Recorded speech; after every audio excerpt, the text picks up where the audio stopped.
Hello there and welcome. I'm so glad you found your way here tonight. Before we begin, take a moment to get comfortable. Adjust your pillow, let your body settle into whatever position feels right. There's no rush. We have all the time in the world. Where in the world are you watching from? A quiet bedroom as evening settles in. A cozy corner where the weight of the day is finally lifting. Wherever you are, you're exactly where you need to be. Tonight we're going to explore one of the most fascinating accidents in financial history, how Sweden, struggling with an absurd copper problem, accidentally invented paper money and changed the world forever. We'll discover how desperation led to innovation, how failure taught wisdom, and how a simple piece of printed paper became more valuable than metal. If you drift away during our story, that's perfectly fine. That's what we're here for, so settle in. Let your shoulders drop, and let's travel back to 17th century Sweden where our story begins. Let's begin in the year 1600 as a new century dawns across Europe. The world was smaller then, in ways both literal and felt. Most people never travelled more than a few miles from where they were born. News moved at the speed of horses and sailing ships. Kings ruled by divine right, and the church shaped daily life in ways we can scarcely imagine today. This was a world lit by candles and warmed by wood fires, a world where winter meant genuine hardship and summer meant back-breaking agricultural labour for most people. But Europe in 1600 was also a world in the midst of profound transformation. The Renaissance had sparked new ways of thinking about art, science, and human potential. The Protestant Reformation had shattered the religious unity of medieval Christendom. New trade routes were bringing wealth from Asia, Africa, and the recently discovered Americas. And in the cold northern reaches of Europe, a kingdom called Sweden was about to step onto the world stage in a dramatic way. Sweden in 1600 was not yet the prosperous, peaceful nation we know today. It was a relatively poor kingdom of perhaps 1 million people, small by European standards, scattered across a landscape of dense forests, rocky soil, and long, brutal winters. Stockholm, the capital, was a modest city of perhaps 10,000 souls, built on islands where Lake Mälaren meets the Baltic Sea. Wooden houses clustered along narrow streets. The royal palace stood as the most impressive building, but even it was modest compared to the grand palaces of Paris or Vienna. Picture yourself walking through Stockholm on a cold morning in 1600. Your breath mists in the air. The cobblestones are slick with ice. You pass merchants opening their shops, servants carrying water from wells, perhaps a nobleman's carriage clattering past. The smell of wood smoke fills the air, along with less pleasant scents of a city without modern sanitation. Church bells mark the hours. The rhythms of life are ancient, tied to seasons and religious festivals, much as they had been for centuries. But Sweden had something that would transform its fortunes. Copper. Enormous quantities of copper. In the province of Dalarna, in central Sweden, there was a place called Falun, and at Falun there was a mine, the Stora Kopparberg, the Great Copper Mountain. This mine had been worked since perhaps the 9th century, but by the 1600s it had become one of the wonders of Europe. A vast open pit descended into the earth, a wound in the landscape so large you could see it from miles away. Thousands of miners worked there, descending into darkness with primitive tools and flickering lamps, extracting the red-brown ore that was Sweden's fortune. The scale of operation was remarkable for its time. By 1620, the Stora Kopparberg mine was producing approximately 3,000 tons of copper annually, roughly 2/3 of all the copper produced in Europe. Think about that for a moment. This single mine, in this cold northern kingdom, supplied most of Europe's copper needs. Copper for coins, copper for cookware, copper for church bells and cannon, copper for the roofing that turned green with age on important buildings. Swedish copper went everywhere, to Amsterdam, to London, to the cities of Germany and Italy and Spain. This copper wealth gave Sweden something it had lacked: power, or at least the resources to pursue power. And pursue power it did, under the leadership of one of history's most remarkable kings. Gustavus Adolphus became King of Sweden in 1611 at the age of 16. He inherited a kingdom that was already at war.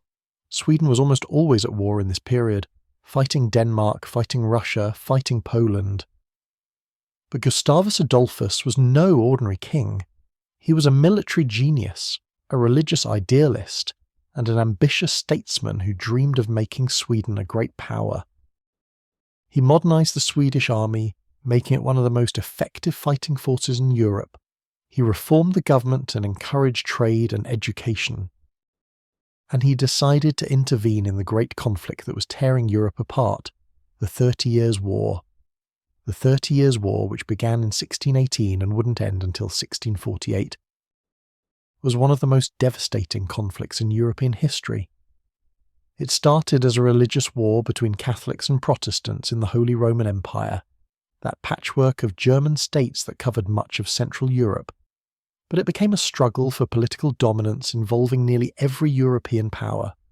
Armies marched back and forth across Germany, leaving famine and disease in their wake. Some regions lost half their population. It was catastrophic. Gustavus Adolphus entered this war in 1630 as the champion of Protestant forces. His intervention was partly religious conviction. He was a devout Lutheran, and partly strategic calculation. If Sweden could dominate the Baltic region and influence events in Germany, it would become a major European power, and to wage war effectively required money. Lots of money. Money for soldiers' pay, for weapons and gunpowder, for ships and supplies. Money meant metal, gold, silver, and especially copper. Let your breathing slow for a moment as we consider this connection between metal and power. In the 17th century, money was metal. Not paper representing metal, not numbers in a ledger, but actual physical metal with inherent value. Gold was the most precious, used for large transactions and by the wealthy. Silver was more common, used for everyday commerce. And copper, the least valuable of the three, was the working person's money, used for small purchases and daily transactions. Sweden had relatively little gold or silver, but it had copper in abundance, so Swedish copper became Swedish money. The problem, and this is where our story truly begins, was that copper is heavy, very heavy, and bulky. A gold coin the size of your thumbnail might buy a week's worth of food. A silver coin the size of a large button might buy a good meal. But to buy that same meal with copper, you might need coins weighing several pounds. This wasn't just inconvenient, it was economically stifling. Imagine trying to conduct business when your currency required a wheelbarrow to transport. Imagine being a merchant who needed to keep huge quantities of heavy metal on hand to make change. Imagine paying workers their wages in coins so heavy they could barely carry them home, but we're getting ahead of ourselves. First, we need to understand how Sweden used its copper wealth to become, briefly, one of Europe's great powers. Gustavus Adolphus waged brilliant campaigns in Germany, winning battle after battle. Swedish armies marched deep into the Holy Roman Empire. The king himself led from the front, inspiring fierce loyalty from his soldiers. For 2 years, 1630 to 1632, he seemed unstoppable, reshaping the balance of power in Europe. Then, in November 1632, at the Battle of Lutzen in Saxony, Gustavus Adolphus was killed in the confusion of battle. He was only 37 years old. His death was a profound shock to Sweden and to Protestant Europe. But the war went on, and Sweden continued fighting for 16 more years, until the Peace of Westphalia finally ended the conflict in 1648. Sweden emerged from the 30 Years' War as the dominant power in Northern Europe. It had gained territory around the Baltic Sea, creating what historians call the Swedish Empire. It controlled important trade routes and had a powerful army and navy. The poor northern kingdom had become a force to be reckoned with, but this power had come at enormous cost: decades of warfare, countless lives lost and massive expenditures that had strained Sweden's resources to the breaking point. Gustavus Adolphus's daughter Christina inherited the throne at age 6 when her father died. She grew up during the long years of war, receiving an education in languages, philosophy, and statecraft that was extraordinary for a woman of her era. When she took personal control of the government in 1644, she was intelligent, cultured, and headstrong. She gathered scholars and artists to her court, making Stockholm a centre of learning. But she was also impulsive and unconventional, and she would eventually shock all of Europe by converting to Catholicism and abdicating the throne in 1654 to live in Rome. During Christina's reign and after, Sweden faced a fundamental problem. The country had achieved great power status, but maintaining that status required continued military strength. Military strength required money. And Sweden's primary source of wealth, the copper mine at Falun, was beginning to show signs of strain. The mine was still enormously productive, but production was becoming more difficult and expensive. The easy ore near the surface had been exhausted. Miners had to dig deeper, shore up tunnels, pump out water, work in increasingly dangerous conditions, and perhaps most significantly, the rest of Europe was finding other sources of copper, reducing demand for Swedish exports and lowering prices. The economic model that had fueled Sweden's rise was beginning to falter. Life in Sweden during the mid-1600s was shaped by this tension between ambition and resources. Stockholm had grown into a real capital city, with perhaps 25,000 inhabitants by 1650. It had fine buildings, a university, international merchants, and the trappings of a major European capital. But underneath this surface prosperity, there were strains. The government was always short of money. Taxes were high. The nobility had been granted extensive lands and privileges as rewards for military service, creating growing inequality. And most relevant to our story, the physical nature of Swedish money was becoming an impossible burden. Take a moment to picture a Swedish merchant in 1650 trying to conduct business. He needs to purchase a shipment of grain from a farmer. The price is perhaps 200 daler, Swedish monetary units, but paying in copper coins means assembling a massive weight of metal. The merchant must arrange for the physical transport of this money, perhaps hiring a cart and guards. The farmer receiving payment must find somewhere secure to store this heavy wealth, then eventually spend it or exchange it, creating the same logistical nightmare for the next person. Every transaction becomes complicated by the simple physics of copper's weight and bulk. The Swedish government had tried to solve this problem in a peculiar way. They created what became known as plate money, plåtmynt in Swedish. These were rectangular copper plates, stamped with official marks indicating their value. Some of these plates were enormous. A plate worth 10 daler might measure roughly 12 inches by 24 inches, and weigh about 43 pounds. Larger denominations were even more unwieldy. This was money you couldn't put in your pocket. This was money you needed furniture to store and servants to carry. The absurdity of the situation was obvious to everyone. But no one knew what to do about it. Sweden needed its currency to be made of copper because copper was what Sweden had. But copper money had become so impractical that it was hindering the very commerce and prosperity that Sweden needed to maintain its position in Europe. The problem seemed insoluble until a Dutch merchant with ideas about credit and banking arrived in Stockholm with a proposal that would change everything. But let's pause there for the moment. Let yourself settle deeper into comfort. Feel the weight of your own body, so much lighter than those copper plates. Breathe slowly. We'll continue this story in a moment, but there's no urgency. Let the image rest in your mind. Sweden, powerful but burdened, wealthy in copper but poor in convenient money, searching for a solution it didn't yet know was possible. The answer, when it came, would be radical and dangerous and transformative. But that comes next. For now, just rest with this strange picture of a nation paying for bread with plates of metal so heavy they needed carts to move them. There's something almost dreamlike about it. Isn't there? Something that reminds us how much we take for granted in our own world of weightless, invisible money. Rest with that thought. Breathe. We'll continue soon. Let's explore more deeply this peculiar situation Sweden found itself in.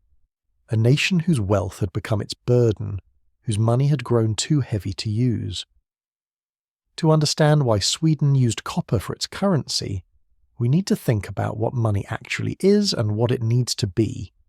Money, at its most basic, serves three purposes. It's a medium of exchange. You can trade it for goods and services. It's a unit of account. You can measure value with it. And it's a store of value. You can save it and use it later. For centuries, societies had used precious metals for money, because metals met all three requirements reasonably well. They were durable, divisible, portable, and had inherent value because people wanted them for other purposes too. Gold was ideal in many ways, rare enough to be valuable, soft enough to work with, beautiful to look at, and remarkably dense, meaning a small amount could represent significant wealth. But gold was scarce, and most countries didn't have enough to base their entire currency on it. Silver was more abundant and became the primary money metal for many nations. Spain, with its massive silver mines in the Americas, flooded Europe with silver coins. German states minted silver thalers. English pounds sterling were originally defined by a specific weight of sterling silver, but Sweden had neither abundant gold nor abundant silver. What Sweden had was copper, enormous quantities of copper from the Stora Kopparberg mine. And so, with the logic that seems obvious when you have more of something than anyone else, Sweden based its currency primarily on copper. The government minted copper coins and declared them legal tender. People had to accept them as payment. This worked, in theory. Copper had real value. It was useful for making things, and there was a market for it. Swedish copper coins could be melted down and the metal sold, so they had intrinsic worth. The system was sound economically. The problem was purely physical.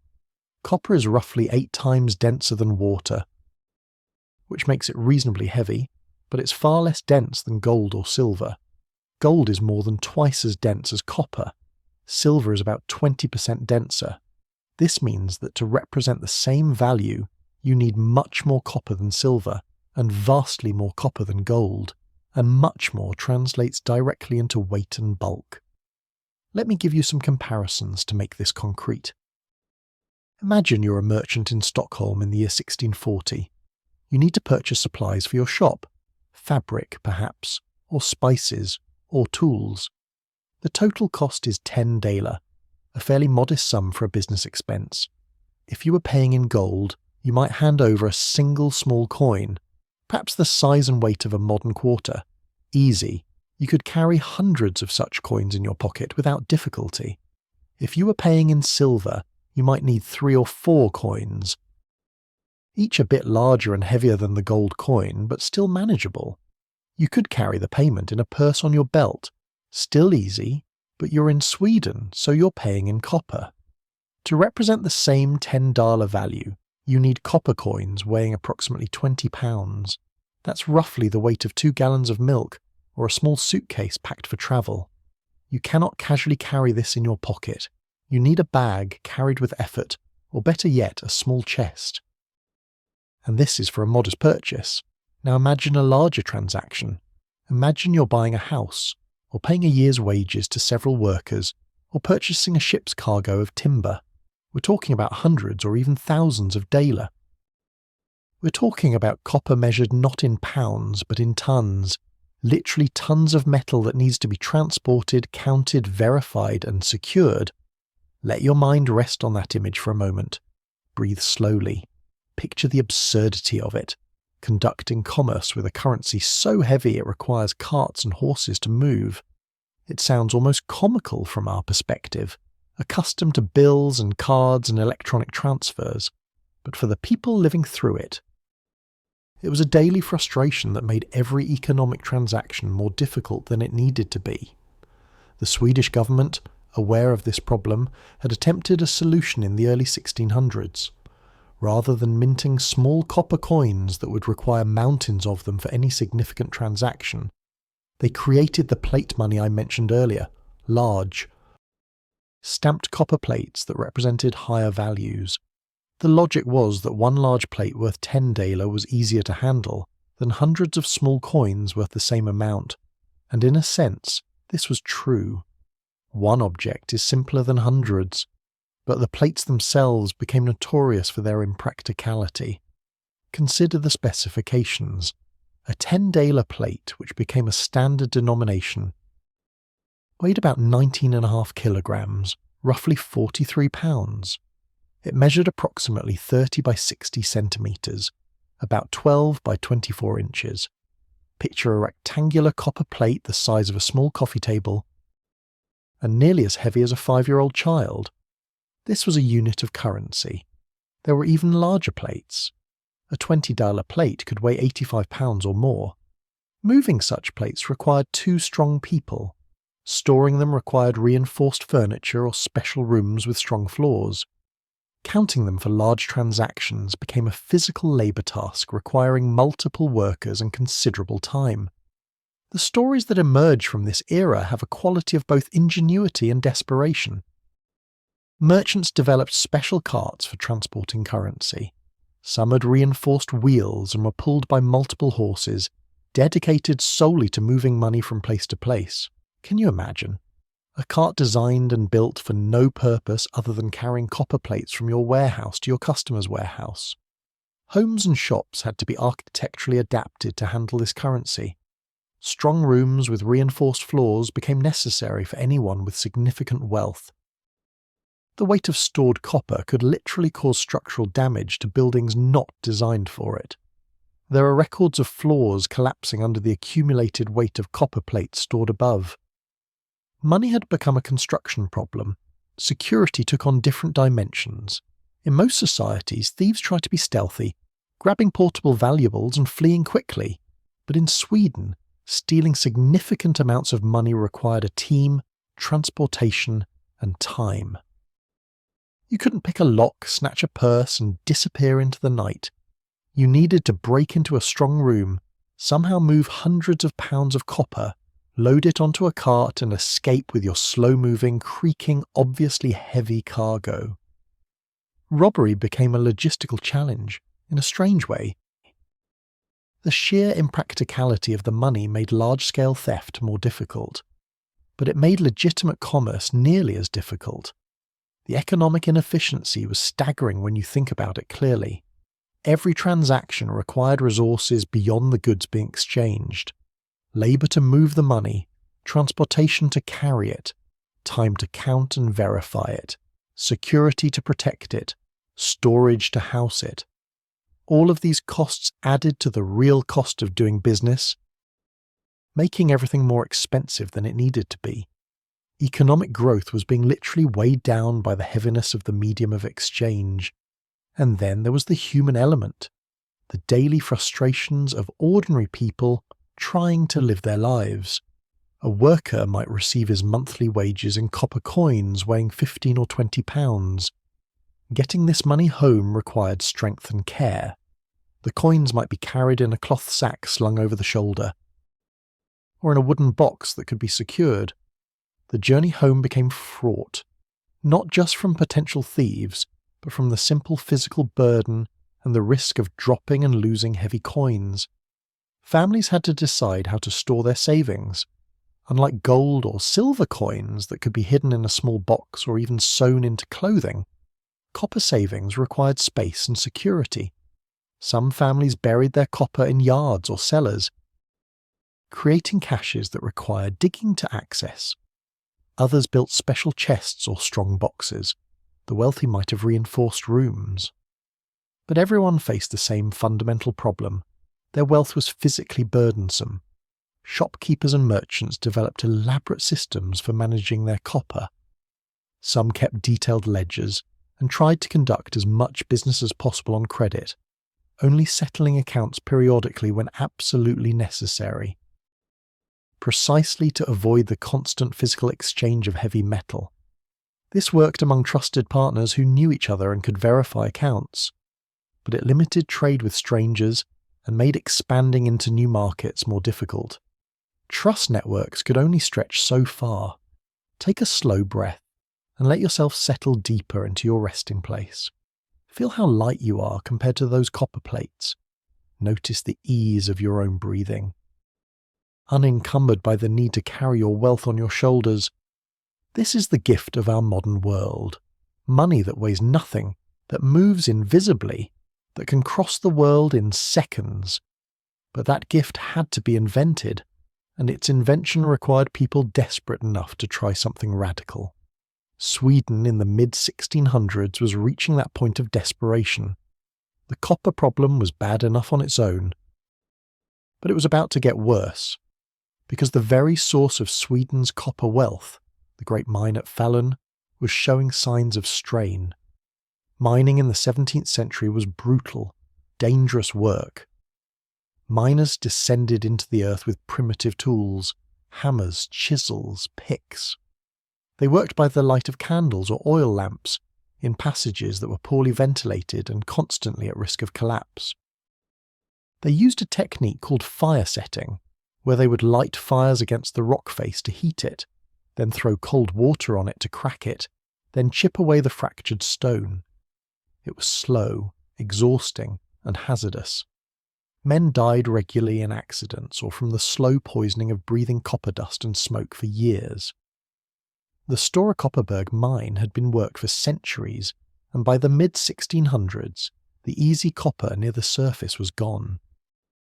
Miners were going deeper, following veins that descended into darkness. The deeper they went, the more difficult and expensive the extraction became. Shafts had to be supported with timber to prevent collapse. Water seepage increased with depth, requiring constant pumping using horse-powered pumps. The amount of rock that had to be moved to extract each pound of copper increased. Production, which had peaked in the early 1600s at around 3,000 tons per year, was beginning to decline. By 1650, output had fallen to perhaps 2,000 to 2,500 tons annually. This was still enormous by world standards, but the trend was concerning, and the cost of production was rising even as output fell. Worse still, the price of copper was becoming unstable. When Sweden had produced 2/3 of Europe's copper, it essentially controlled the market. Swedish authorities could influence prices by controlling how much copper was released for sale. But as other sources came online, mines in Germany, in Hungary, copper imported from Japan, Sweden's market power weakened. Prices fluctuated more. Sometimes they were high, sometimes disappointingly low. Revenue from copper exports became less predictable. This created a vicious cycle for Swedish currency. The government had set official exchange rates between copper coins and foreign gold or silver coins, but these rates were based on assumed copper values. When the actual market price of copper fell below the official value, people started hoarding gold and silver and trying to get rid of copper. When copper's market price rose above its official value, people melted down coins to sell the copper as metal for more than its face value. The government tried to prevent this, making it illegal to melt coins or export copper without permission. But laws can only do so much when economic incentives are strong. Sweden was trapped. Its economy depended on copper. Its currency was copper. Its power and prosperity had been built on copper. But copper was becoming less reliable as both export commodity and monetary metal. The weight and bulk of copper money was constraining commerce. Production was declining. Prices were unstable. The whole system was showing cracks.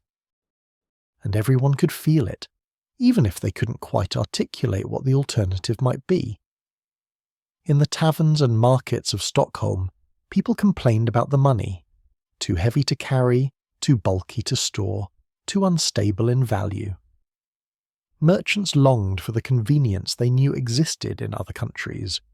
lighter silver coins, or better yet, gold. But Sweden didn't have those options. The government couldn't simply switch to a silver standard without massive imports of silver, which would drain the country's wealth. They were stuck with copper, and copper was increasingly unworkable. There's a particular poignancy in imagining the daily frustrations of ordinary people dealing with this system. A craftsman selling his wares at market, receiving payment in heavy coins he has to lug home. A widow trying to pay her rent with copper she can barely lift. A young couple saving for their future, watching their stored wealth literally weigh down the floor of their room. These weren't problems of poverty exactly. These were problems of prosperity made impractical by the physical nature of wealth. The situation called for innovation, for someone to imagine a different way of doing things. But innovation in the 17th century was rare and risky. Financial systems were conservative, built on centuries of tradition. Money was metal. Everyone knew that. Money had weight and substance. That's what made it real, what made it trustworthy. The idea that money could be something else, something lighter, something printed on paper, would have seemed absurd, almost magical to most people. But there were places in Europe where new ideas about banking and credit were emerging. In the great commercial cities, Amsterdam, Venice, Genoa, merchants were developing sophisticated financial instruments. Bills of exchange allowed trade across distances without moving actual coins. Goldsmiths in London were issuing receipts for gold deposits that sometimes circulated as a kind of proto-money. Banking families were making fortunes by understanding that money didn't always have to be physically present as long as trust and accounting were solid. These ideas were filtering slowly into Sweden, carried by foreign merchants and educated Swedes who travelled abroad. And in the 1650s, one particular merchant, a Dutchman with experience in Amsterdam's sophisticated financial world, would arrive in Stockholm with ideas that seemed radical, even dangerous. But that promised to solve Sweden's impossible copper problem. His name was Johan Palmstruch, and he would change the world, though not quite in the way he intended. Let that name rest in your mind for a moment. Johan Palmstruch. Remember it, or forget it as you drift. Either is fine.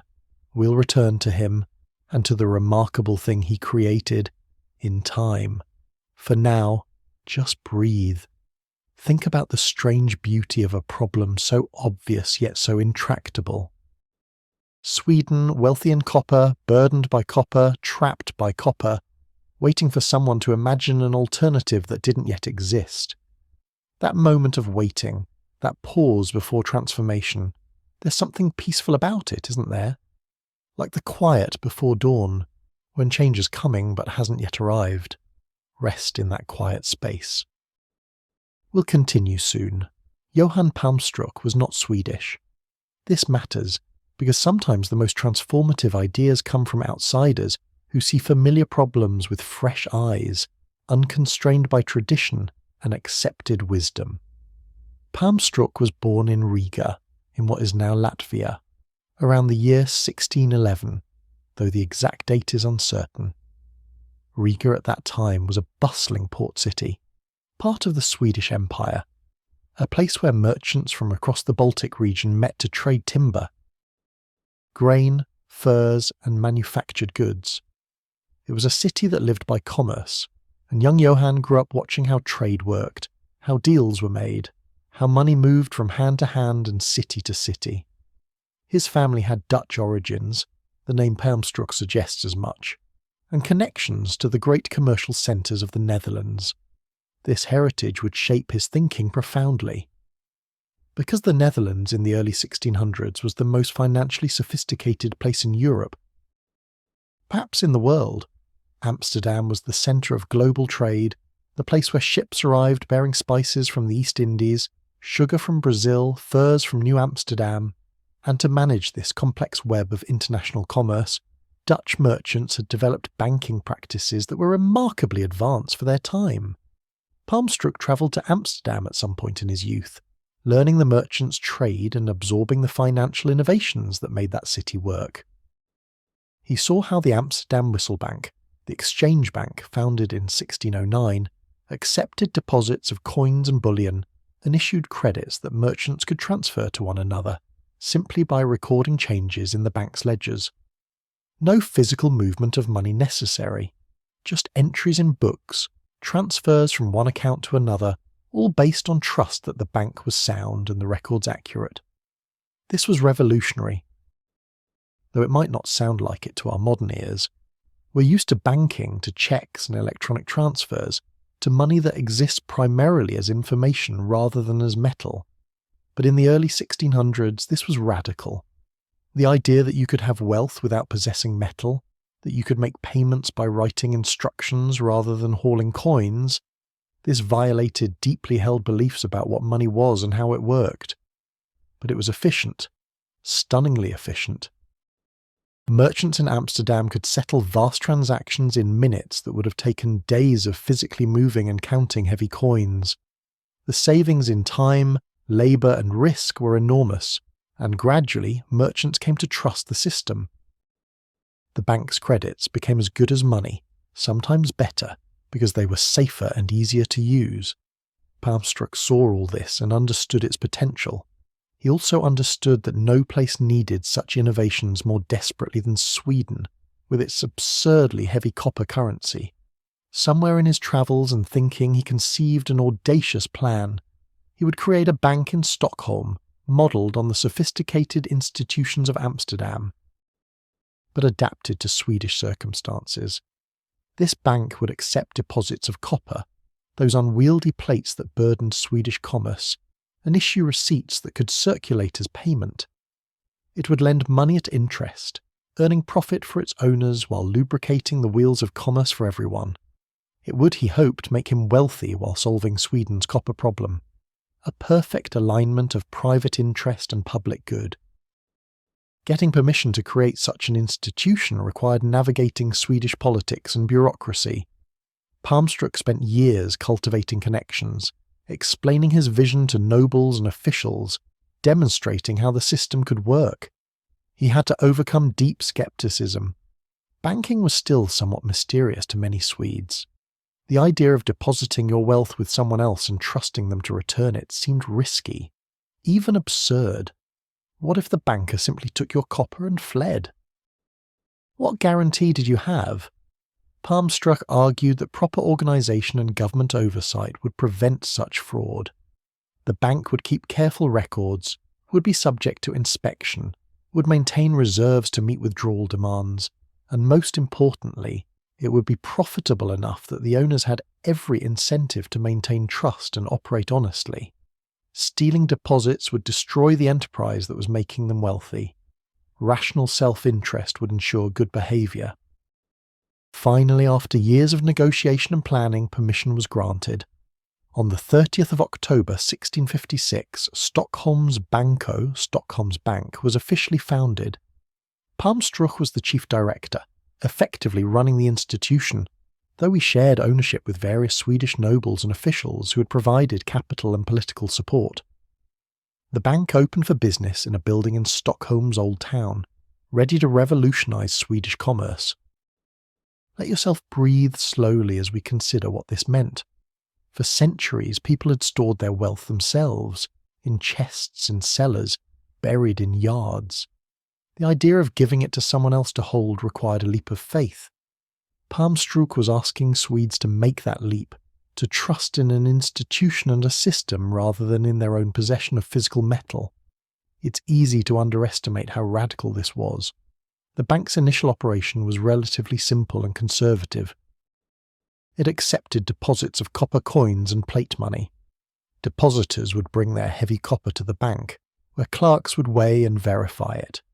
The bank would record the deposit in its ledgers and issue a receipt, a written document stating that the depositor had, say, 100 daler on deposit with the bank. This receipt was signed and sealed, a legal proof of the deposit. The depositor could return at any time with the receipt and withdraw their copper. Or, and this was where it became interesting, they could use the receipt itself in a transaction. Imagine you owe me 100 daler. instead of laboriously transporting 100 daler worth of copper from your house to mine, you could simply give me your deposit receipt from Stockholms Banco. I could then take that receipt to the bank and withdraw the copper, or keep it and use it to pay someone else, or just leave the copper on deposit and hold the receipt as proof of wealth. This saved enormous labour and risk. The copper never had to move from the bank's vault. It sat there, secure, while receipts circulated above ground representing claims to that copper. It was a kind of alchemy, turning heavy metal into light paper without losing value. And gradually, cautiously, people began to see the advantage. The first depositors were mostly wealthy merchants and nobles who understood commercial practices and could afford to take some risk. They brought their copper plates to the bank, received their receipts, and began experimenting with using these receipts as payment. The system worked. The bank honoured its receipts, returning copper when requested. Trust began to build. Palmstruch was careful to maintain that trust. The bank kept meticulous records. It stored the copper securely. It employed guards and clerks who could be trusted. It operated transparently enough that major depositors could verify their wealth was being properly safeguarded.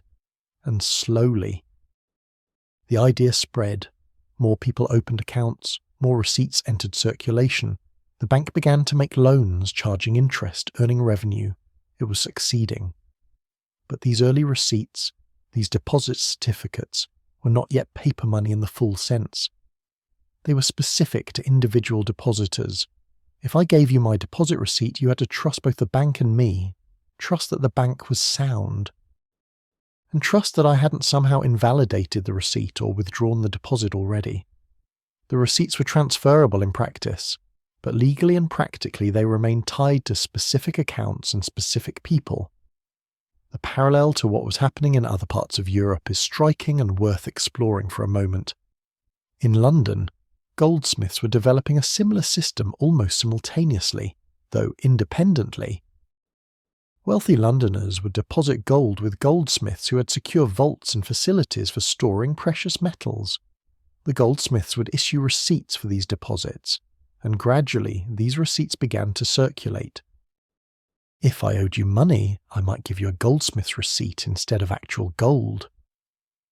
The goldsmiths noticed something interesting. The gold in their vaults rarely moved. People were happy to trade receipts and leave the actual metal sitting in storage.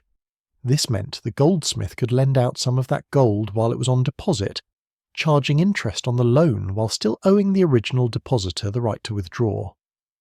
As long as not everyone demanded their gold at once. This worked. The goldsmith was making money from gold that wasn't even his, just by being the trusted intermediary. This was the beginning of fractional reserve banking, though no one called it that yet. The idea that a bank doesn't need to keep all deposits in reserve, that it can safely lend out most of the money while keeping only a fraction on hand for withdrawals. It works because of a fundamental truth about human behaviour. People don't all want their money at the same time. Some are depositing while others are withdrawing. The flows roughly balance, and the bank can use this pattern to create economic value. But we're edging ahead of our story. In 1656 and the years immediately following, Stockholms Banco was still operating conservatively, still building trust, still proving the basic concept could work. The radical innovation, the true invention of paper money was still a few years away. Palmstruch was cautious at first, knowing that one mistake, one loss of confidence, could destroy everything he had worked to build. Take a moment to rest with this image. Breathe deeply. Picture the bank in Stockholm, a solid building on a busy street. Inside, clerks work at tall desks, carefully recording deposits and withdrawals in leather-bound ledgers. The vault in the basement holds tons of copper plate money, stacked and secured, the physical foundation of this new financial architecture. And upstairs, merchants conduct business, accepting pieces of paper as payment, trusting in a system that would have seemed like fantasy just a few years earlier. The cultural shift required to make this work was subtle but profound. Swedes had to learn to think differently about wealth. For generations, wealth meant possession. You were wealthy if you held metal, if you could touch and count your coins, if you had physical proof of your prosperity. But now, wealth could be a claim, a promise, a piece of paper saying you had the right to retrieve metal from a vault. Your wealth could be somewhere else while you slept soundly, trusting it was safe. This required believing in institutions in a new way. The bank was an institution, an organization with rules and procedures, with accountability and oversight, with interests aligned to maintain trust. As long as the institution functioned properly, your wealth was secure. Perhaps more secure than if you kept it at home, where fire or theft or structural collapse could destroy it. The bank spread risk, professionalized security, maintained standards that an individual couldn't match. But institutions can fail. They can be mismanaged, can be corrupted, can be overwhelmed by circumstances beyond their control. Trusting an institution means accepting that your fate is bound up with that institution's competence and integrity. This is a different kind of vulnerability than trusting yourself. And in the 1650s, this kind of institutional trust was still new, still fragile, still being learned. Palmstruch understood this, and he worked carefully to build and maintain confidence. He cultivated relationships with Stockholm's merchant community, explaining how the bank operated, showing them the security measures, allowing inspection of the records. He published accounts showing the bank's assets and liabilities. He paid withdrawals promptly whenever requested. He operated, in short, exactly as a prudent banker should operate, building reputation and trust through consistent conservative behaviour. The bank grew steadily. By 1660, it had hundreds of depositors and significant copper reserves. Its receipts circulated widely in Stockholm and were beginning to be accepted in other Swedish cities. Merchants who did regular business preferred using bank receipts to hauling copper. The convenience was simply too great to ignore. And the bank was profitable, paying dividends to its owners, validating Palmstruch's vision. But success created temptation. The bank was working. The system was proven. Trust had been established. And Palmstruch could see the potential for something more, something grander, something that would truly transform Swedish commerce and make him enormously wealthy in the process. He could see that most of the copper in the vault just sat there, rarely withdrawn, serving mainly as backing for the receipts that circulated above. What if those receipts could be freed from their connection to specific deposits? What if the bank could issue notes, paper money, not as receipts for particular deposits, but as general claims against the bank's assets? Notes that could circulate freely, that anyone would accept, that would function exactly like coin but without the weight. This would be revolutionary. This would solve Sweden's copper problem completely. No more wagons of plate money, no more reinforced floors and strong rooms, just paper, light as air, representing wealth without embodying it. The economic benefits would be enormous. Commerce would accelerate, trade would expand, Sweden's economy would boom, and the bank, his bank, would be at the centre of it all, earning fees and interest on this new form of money. The opportunity was irresistible, the potential was staggering. But so were the risks. Creating money from paper required trust on a scale never before attempted. It required believing that paper truly could be as valuable as metal, that people would accept it, that the system wouldn't collapse into chaos and fraud. It required, in a sense, a kind of collective agreement to believe in something that wasn't quite real in the old sense of real, something that existed partly as physical paper, but mostly as shared trust and convention. Palmstruch decided to try. In the year 1661, Stockholms Banco would issue Europe's first true banknotes, paper money not tied to specific deposits, but circulating freely as currency. It would be a triumph of innovation and a disaster of overreach. It would succeed brilliantly and fail catastrophically. It would change the world and destroy its creator. But that momentous step, That leap into the unknown that would birth modern money comes next, for now. Let yourself rest with the knowledge that something remarkable was about to happen. Let your shoulders settle. Let your breathing slow. The bank was established. The foundation was laid. The possibility was visible, and Johan Palmstruch, ambitious and clever and perhaps not quite wise enough, was about to try something that had never been done before. Sleep on that thought, or let it drift away as you drift. Either is fine. We'll continue when you're ready, or when morning comes. Good night. The innovation that Palmstruch was about to introduce required thinking about money in a fundamentally new way. Let's take our time with this, because it's subtle and profound, and understanding it helps us see how radical the change truly was. The deposit receipts that Stockholms Banco had been issuing since 1656 were claims to specific deposits. When you brought $100 worth of copper to the bank, you received a receipt saying, quote 2, that receipt represented your copper sitting in the vault waiting for you. If you transferred the receipt to someone else, you were essentially selling them the right to retrieve your specific deposit. The copper and the receipt were bound together in a direct traceable relationship. But money doesn't actually need to work this way. Think about the coins in your pocket right now, or the bills in your wallet, if you still carry such things. Those aren't claims to specific gold bars in a vault somewhere. They're just accepted as valuable. You don't care which particular dollar bill you receive, just that it's genuine and that others will accept it from you. Money works best when it's fungible, when one unit is exactly like another, when they're interchangeable, when the specific identity of any particular note or coin doesn't matter. Palmstruch understood this, and he saw that if the bank could issue notes that weren't tied to specific deposits, that simply represented claims against the bank's general assets, those notes could circulate much more freely. They could become true currency, accepted by anyone, used for any transaction. Exactly like coins, but infinitely more convenient than Sweden's copper plates. The decision to proceed was made sometime in early 1661.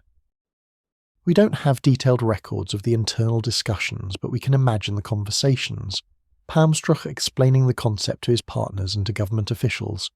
Some would have been enthusiastic, seeing the potential immediately. Others would have been sceptical, worried about the risks, uncomfortable with such a radical departure from tradition. But eventually permission was granted. The bank could issue these new notes, these kreditivsedlar, credit notes, as an experiment. Carefully monitored, ready to be stopped if problems emerged. The first notes were printed in the summer of 1661. The exact date of the first issue was July 16th, 1661, a date that deserves to be remembered as the birth of European paper money, though it's been largely forgotten outside of financial history circles. These notes were carefully designed to inspire confidence and prevent counterfeiting. Picture one of these notes in your hand. It would have been printed on heavy paper, good quality stock that felt substantial and durable. The size was standardized, roughly the size of a modern piece of writing paper, perhaps slightly smaller.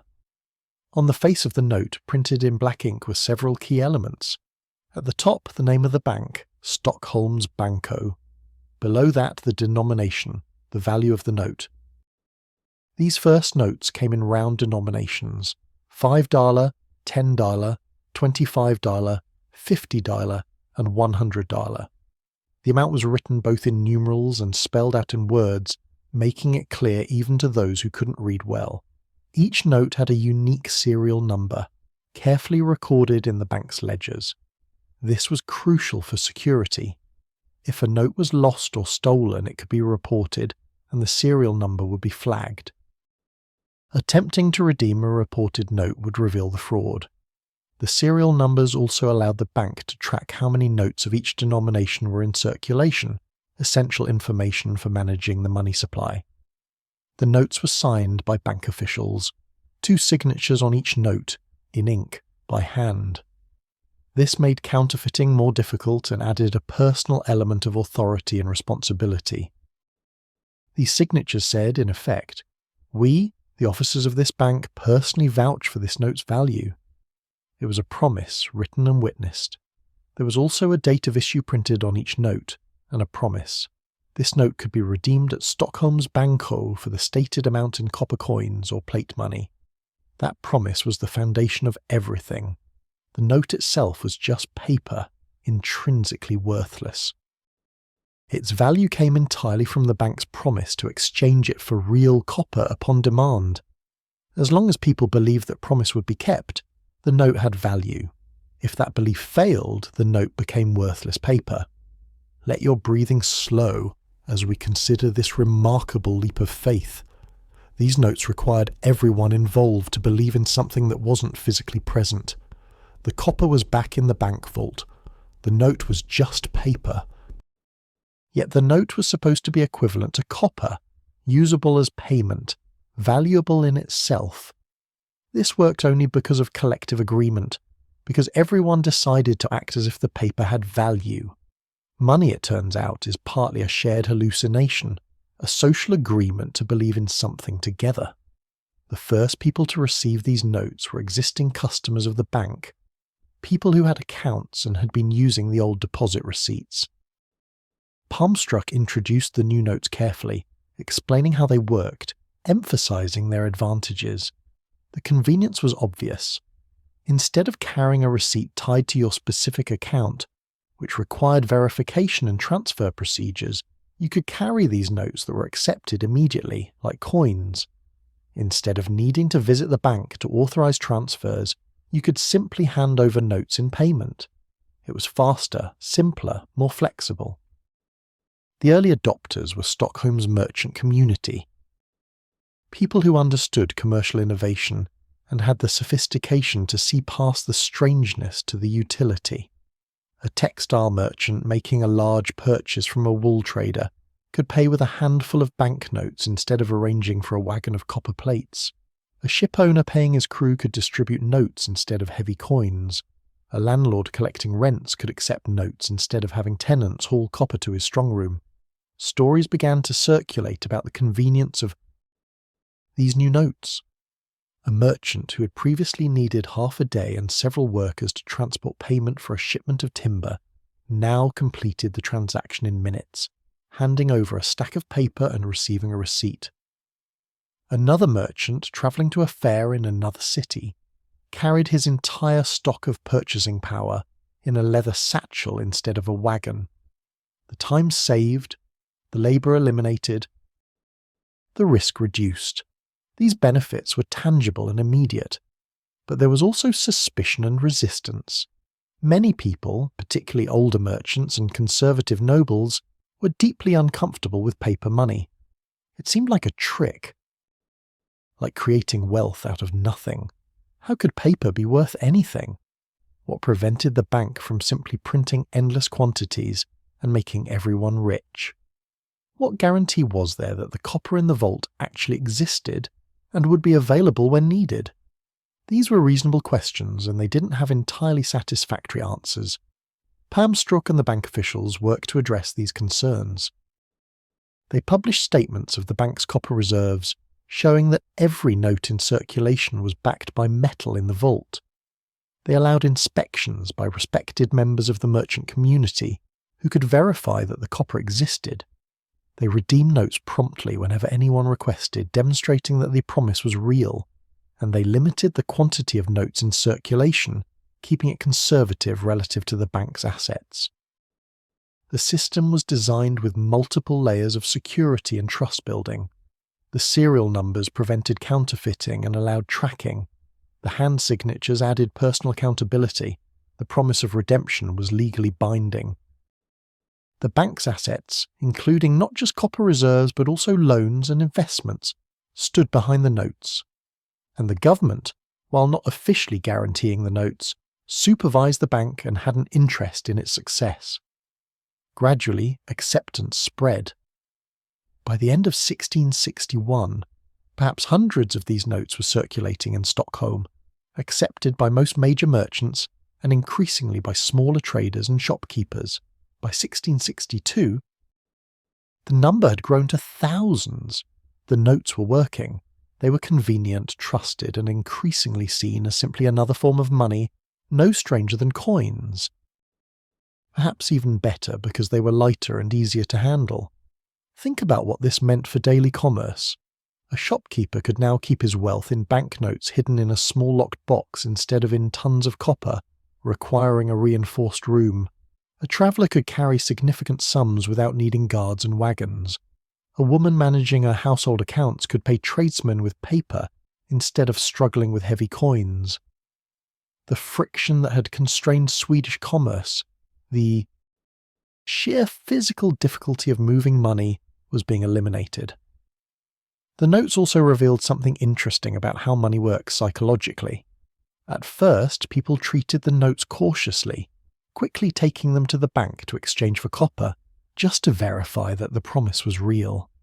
But as confidence grew, people held the notes longer. Why bother going to the bank if you knew you could go whenever you wanted? Why exchange paper for heavy copper if you were just going to spend the money anyway, and the next person would accept the paper?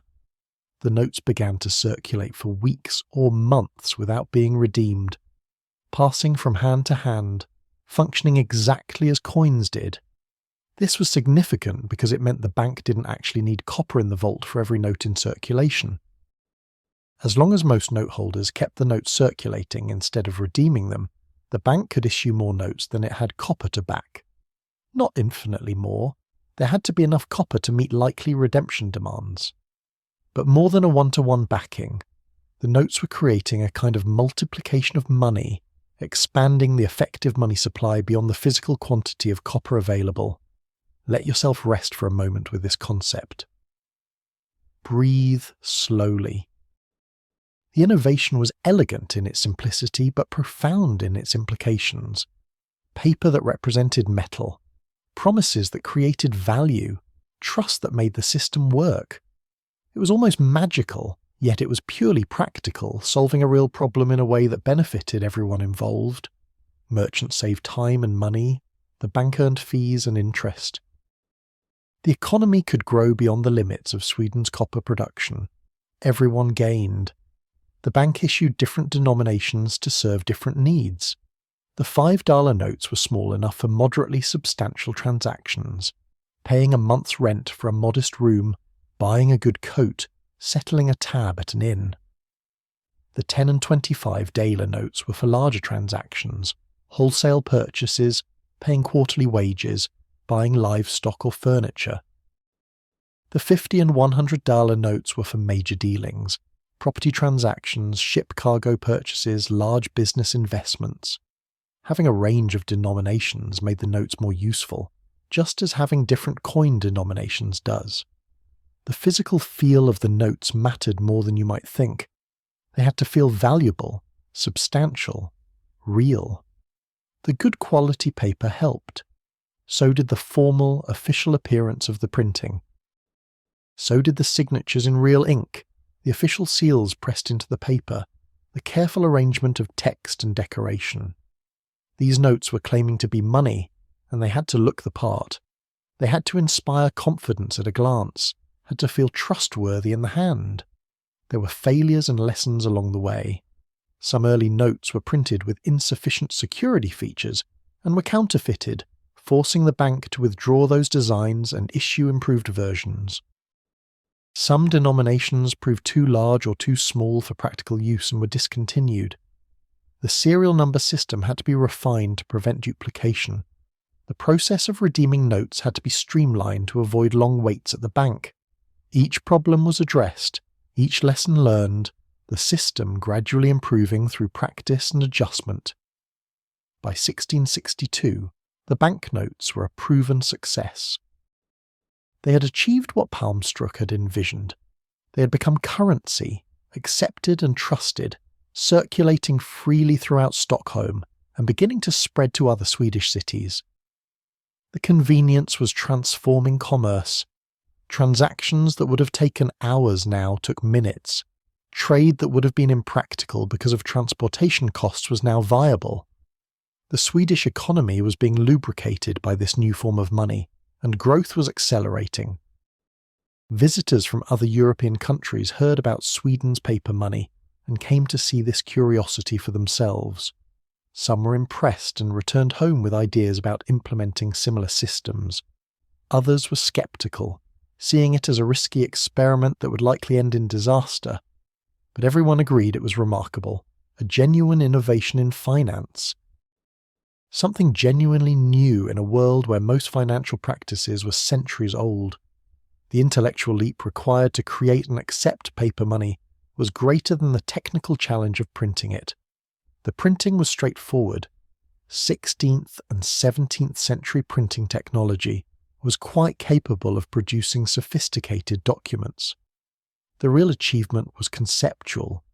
It was getting people to see that money could be separated from physical substance. That value could exist as promise and agreement rather than as weight and metal. Once that conceptual barrier was crossed, the practical benefits followed naturally. Palmstruch must have felt enormous satisfaction in 1662. His vision was validated. His bank was thriving. His innovation was transforming Swedish commerce. He had solved a problem that had burdened Sweden for generations. He had created something genuinely new in the world. And he was becoming wealthy in the process, earning fees and interest from the expanding business. But success, as we'll see, contained the seeds of disaster. The very mechanisms that made the banknotes work, trust, promise, the multiplication of money through fractional reserves, also created temptations and risks. The system worked beautifully as long as it was operated conservatively, as long as the number of notes in circulation remained reasonable relative to reserves, as long as confidence held firm. But what if those conditions changed? What if temptation led to overissue? What if confidence wavered? What if too many people demanded redemption at once? These questions weren't theoretical. They would soon become urgently practical. But for now, in 1662, the future looked bright. The notes were circulating. The system was working. Sweden had invented paper money. And paper money was proving to be everything its creator had promised. The innovation was real. The benefits were tangible, and the world would never quite be the same. Take a deep breath and let your body settle deeper into rest. Feel the lightness of your own being compared to those heavy copper plates we began with. The story of how Sweden accidentally invented the future of money is unfolding gently, at its own pace. There's no hurry. Let these ideas drift through your mind like clouds across a calm sky. Paper becoming valuable, promises becoming money, trust making the impossible possible. These are soothing thoughts in their way, reminding us that much of what we consider solid and real is actually shared belief, collective agreement, human cooperation creating value from nothing but intention and trust. Rest with that thought. We'll continue soon, or you'll wake in the morning and remember pieces of this strange story, or you won't, and that's perfectly fine too. Sleep well. Success has a way of changing how we think about risk. When something works beautifully, when an innovation proves itself again and again, we begin to believe it will always work, that the conditions that made it successful are permanent rather than fragile. This is a very human tendency, and it's one that Johan Palmstruch and Stockholms Banco would soon demonstrate with painful clarity. By 1663, the banknotes had become a normal part of Stockholm's commercial life. What had seemed strange and risky just 2 years earlier now felt natural and obvious. Merchants preferred notes to copper. Customers accepted them without hesitation. The bank's reputation was solid, built on consistent performance and careful management.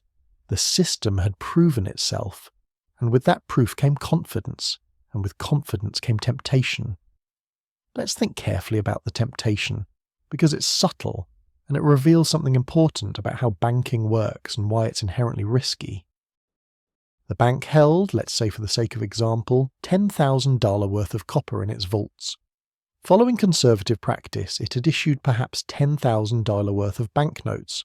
One note for $1 of copper. Simple, safe, fully backed. If everyone who held notes came to redeem them simultaneously, The bank could pay everyone in full. There was no risk. But here's what Palmstruch noticed. Almost no one was redeeming their notes. The notes circulated, passing from hand to hand, but they rarely came back to the bank. People trusted that they could redeem them, so they didn't bother actually doing it. Maybe 1% of the notes in circulation were being redeemed in any given month. The copper just sat in the vault, unused, while paper did all the work above ground. This observation led to a realization. If only 1% of notes were being redeemed each month, the bank didn't really need to keep enough copper to redeem all notes. It only needed enough to meet likely redemptions, perhaps 10% of the total notes in circulation, held as a safety buffer. The other 90% of the copper reserves weren't actually necessary for daily operations. They were just sitting there, dead weight, earning nothing. And here's where the thinking becomes dangerous, where prudence gives way to cleverness. If the bank only needed 10% reserves to meet redemptions, couldn't it issue more notes against the same amount of copper?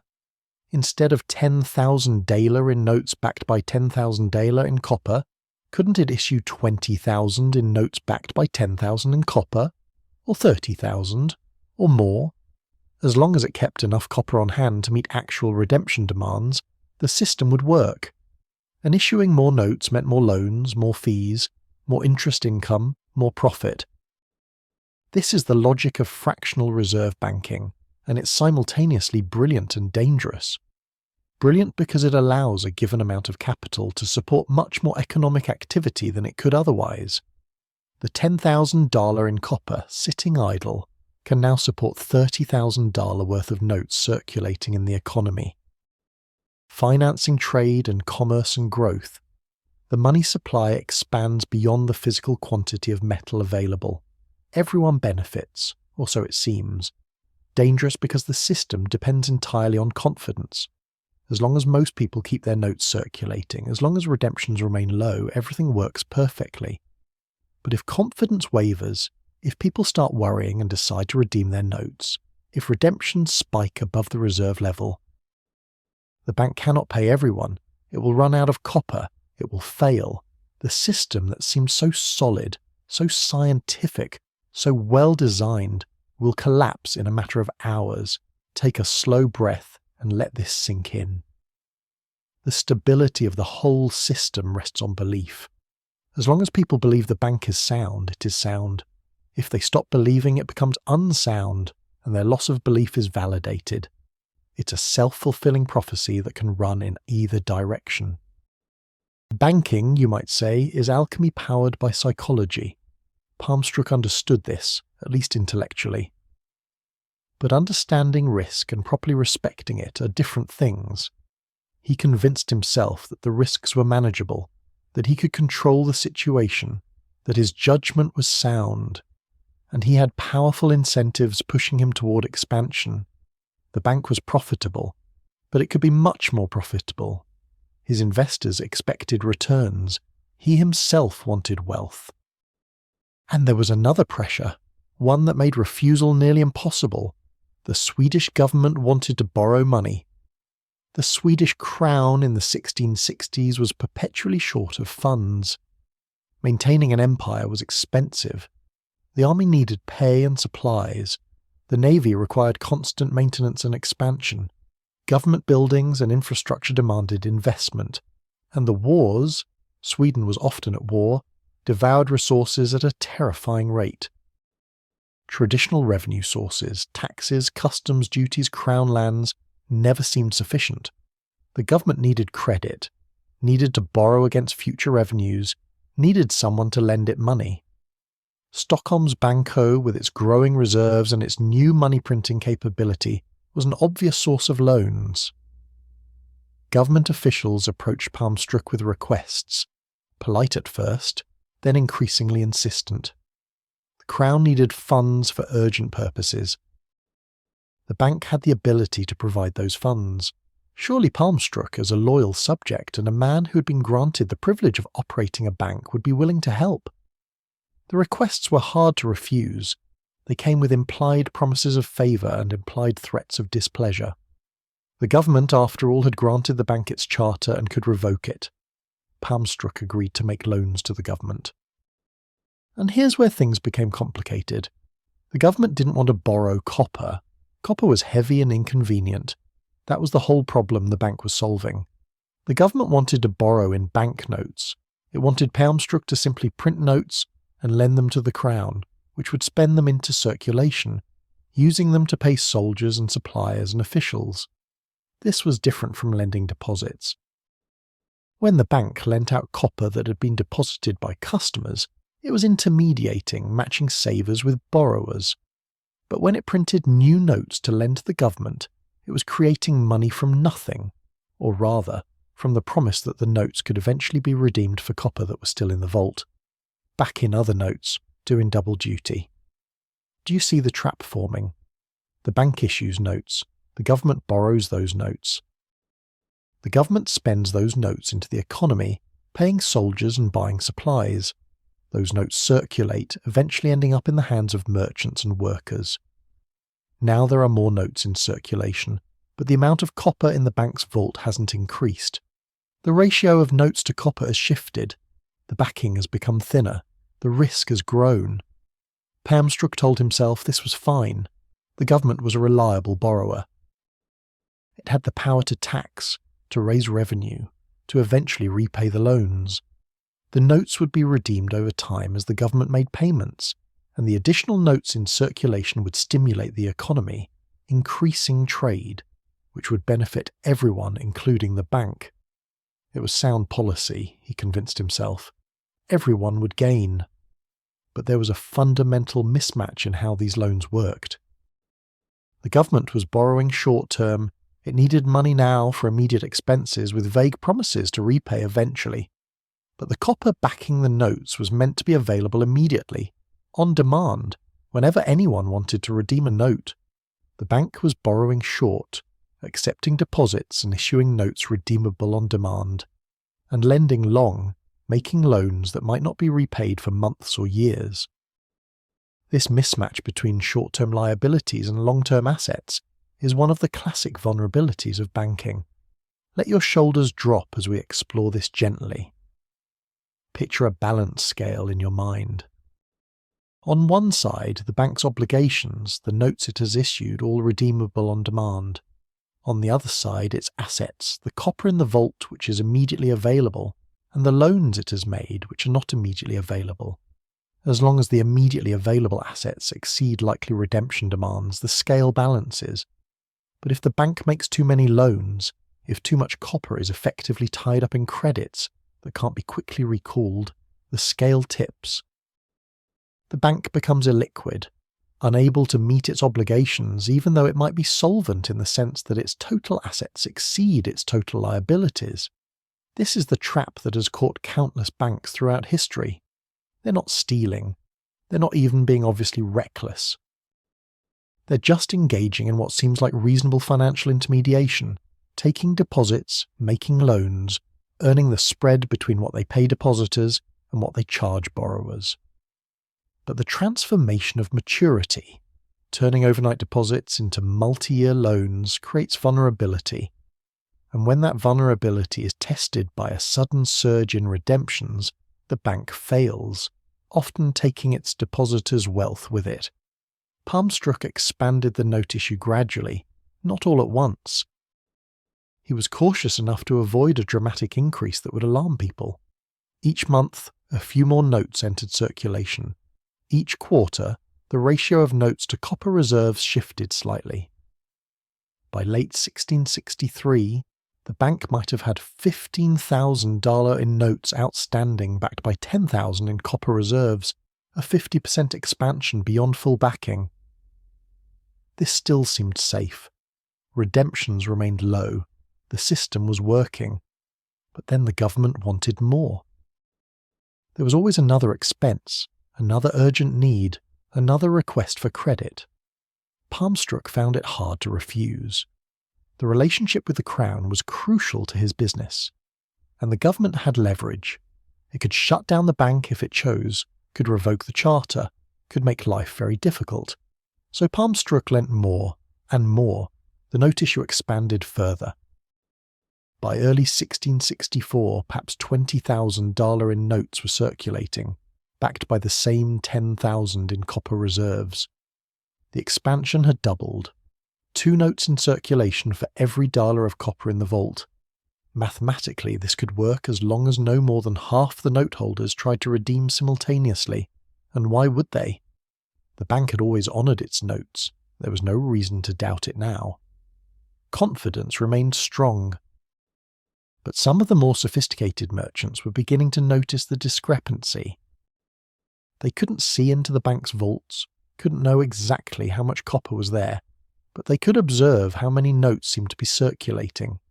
They could notice that the bank was lending aggressively, that credit seemed easier to obtain than it had been. They could hear rumours about large loans to the government, and they could do arithmetic. If this many notes existed, and each note was supposedly backed by copper, where was all that copper coming from? Sweden's copper production wasn't increasing, so how could the note issue expand so much? These observant merchants began to worry quietly. They didn't want to cause a panic. Panic would harm everyone, including themselves. But they began to be more cautious. They might redeem some of their notes for copper, just to verify that the bank could still honour them. They might hold less of their wealth in banknotes and more in actual copper. They might quietly mention their concerns to trusted associates.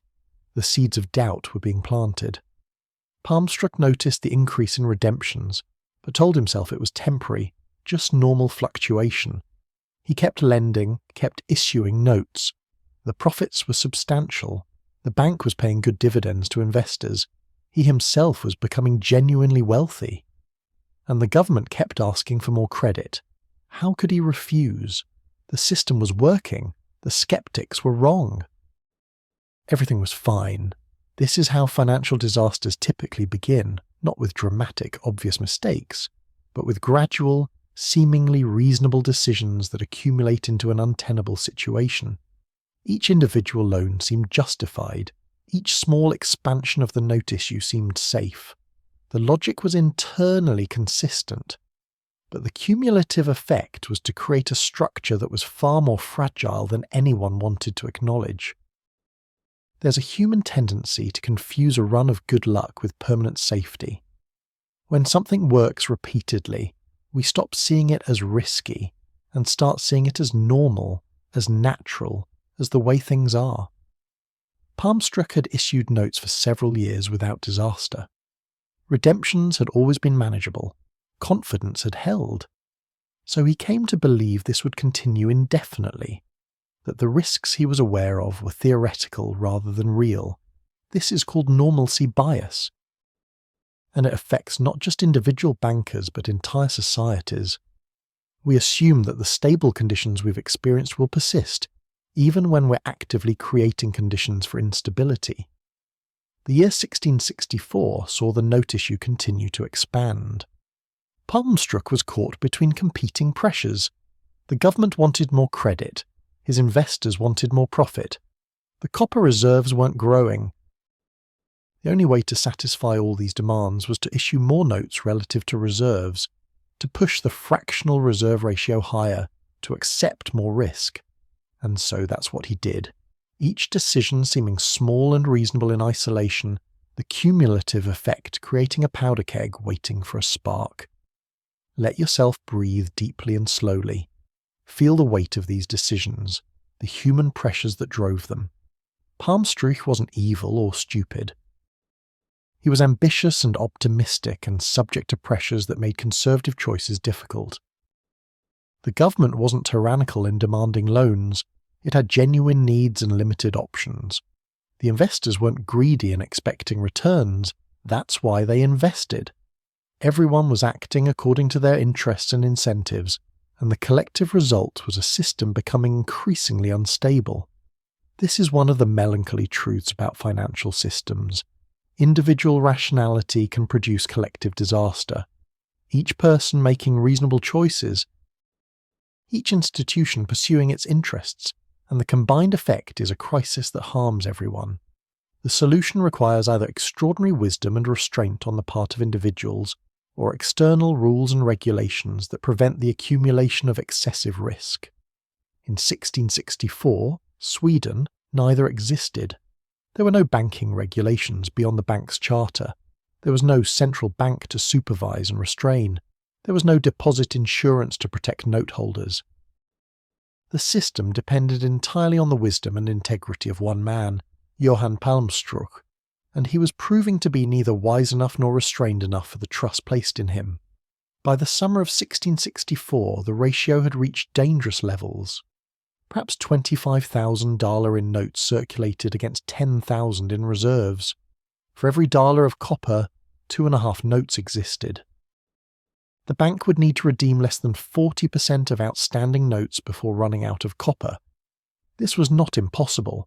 A large loan coming due and being repaid in notes, a seasonal spike in redemptions, a rumour causing concern, any of these could push redemptions above the critical level.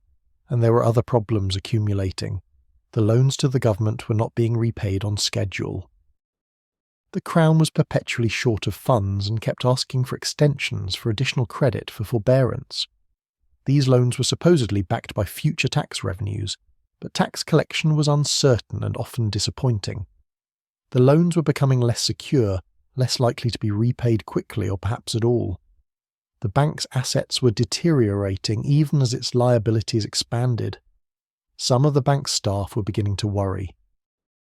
The clerks who kept the ledgers could see the numbers, could see the divergence between notes issued and copper held. They whispered among themselves, wondered if the director knew what he was doing, hoped that everything would work out somehow. But they were employees, dependent on the bank for their livelihoods, not in a position to challenge Palmstruch's decisions.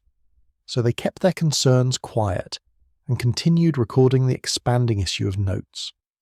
The tension between public good and private profit was becoming acute. The banknotes were genuinely beneficial to Swedish commerce. They made transactions easier, enabled trade that wouldn't otherwise happen, lubricated the economy in ways that created real value for everyone.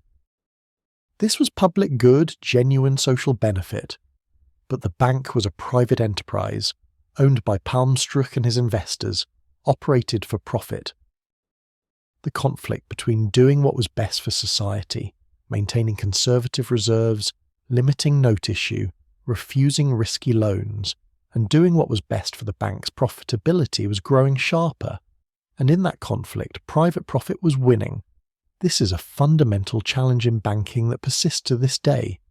Banks create public goods, a stable currency, efficient payment systems, productive credit allocation, but they're often privately owned and operated for profit.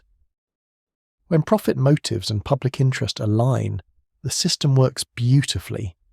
When they diverge, as they inevitably sometimes do, there's tension and potential for disaster.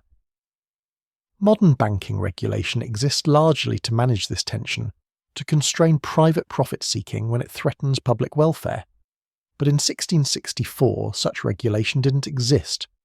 Palmstruch was free to pursue profit as aggressively as he dared, and the public would bear the consequences if he dared too much.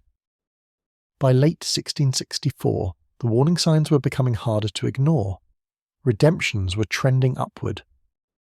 More merchants were asking questions about the bank's reserves. Rumours were circulating in Stockholm's markets and taverns, whispers that the bank had issued too many notes, that the backing wasn't sufficient, that trouble might be coming. These rumours were vague and easily dismissed, but they were there, undermining confidence in small but significant ways. Palmstruch tried to reassure people. He published statements about the bank's soundness.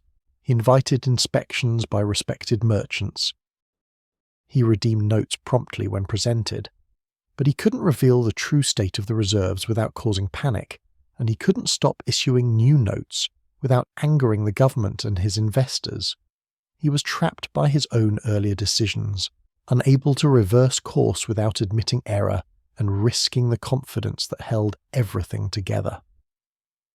The situation in late 1664 was unstable, but not yet critical. The bank was still functioning, notes were still circulating. Most people still trusted the system, but the foundation had been undermined. The the safety margins eliminated, the fragility increased to levels that left no room for shocks or surprises. All it would take was one bad piece of news, one influential merchant losing confidence, one rumour spreading too widely, and the whole elaborate structure would come crashing down. Rest with that image for a moment. Breathe slowly. Feel the tension of a system balanced on the edge, working beautifully until it doesn't, sustainable until it isn't. The tragedy is that everyone involved wanted the same thing: a functioning currency, a healthy economy, personal prosperity. But the mechanisms they created to achieve those goals contain the seeds of their own destruction. The success that validated the system also encouraged its expansion beyond safe limits. The confidence that made it work became the overconfidence that made it vulnerable. And the human beings managing it, smart and well-intentioned as they were, couldn't see the trap they were creating until it was too late to escape. Sleep on that thought, or let it drift away into dreams. The collapse is coming, but we'll approach it gently, with compassion for everyone involved, understanding that this wasn't evil, but error, not malice, but miscalculation. Rest now. The story continues, but it can wait. Good night. The collapse, when it came, happened more slowly than you might imagine. Bank failures in our modern imagination are sudden, dramatic events. Doors closing overnight, panicked crowds, fortunes vanishing in hours. But in 17th century Sweden, where communication moved at the speed of horses and walking, where financial news spread through conversation and rumour, the crisis unfolded over months. A gradual unravelling rather than an instant catastrophe. The exact moment when confidence began to crack is impossible to pinpoint. There was no single event, no dramatic announcement, just a growing unease that spread through Stockholm's merchant community like a cold settling into one's chest. You don't notice the first symptom, but gradually you realise you're sick. Perhaps it started when a large merchant went to redeem a substantial quantity of notes and noticed the bank seemed less eager than usual to produce copper. Perhaps it was a conversation between traders who compared notes and realised they both had concerns about the volume of notes in circulation. Perhaps it was simply the accumulation of small observations and quiet worries that finally reached a critical mass. What we know is that by early 1663, redemptions were increasing noticeably. Merchants who had been content to hold banknotes were beginning to exchange them for copper. Not everyone, not all at once, but enough to create strain. Where the bank might have faced redemption requests for perhaps $500 worth of notes in a typical week, it was now facing requests for 1,000, then 1,500, then 2,000. The numbers don't sound dramatic. These were gradual increases, but they represented a fundamental shift in behaviour, in confidence, in how people thought about the bank and its notes. Palmstruch responded with what seemed like sound banking practice. He honoured every redemption request. He made sure copper was available and transactions were processed smoothly. He wanted to demonstrate that concerns were unfounded, that the bank was solid, that people could trust their notes. This is what a prudent banker does when facing a loss of confidence. You prove the doubters wrong by meeting every obligation, by showing that the system is sound. But there was a problem with this approach, a problem that goes to the heart of fractional reserve banking. Every redemption depleted the bank's copper reserves. When you have 10,000 daler in copper and 15,000 in notes outstanding, paying out 1,000 in redemptions leaves you with 9,000 in copper and 14,000 in notes. Your reserve ratio just worsened. You became more vulnerable, not less. And the act of honouring redemptions, while necessary to maintain confidence, was actually making the underlying situation more precarious. Palmstruch could see this happening but felt powerless to stop it. He couldn't refuse redemptions. That would cause immediate panic and a full-scale run on the bank.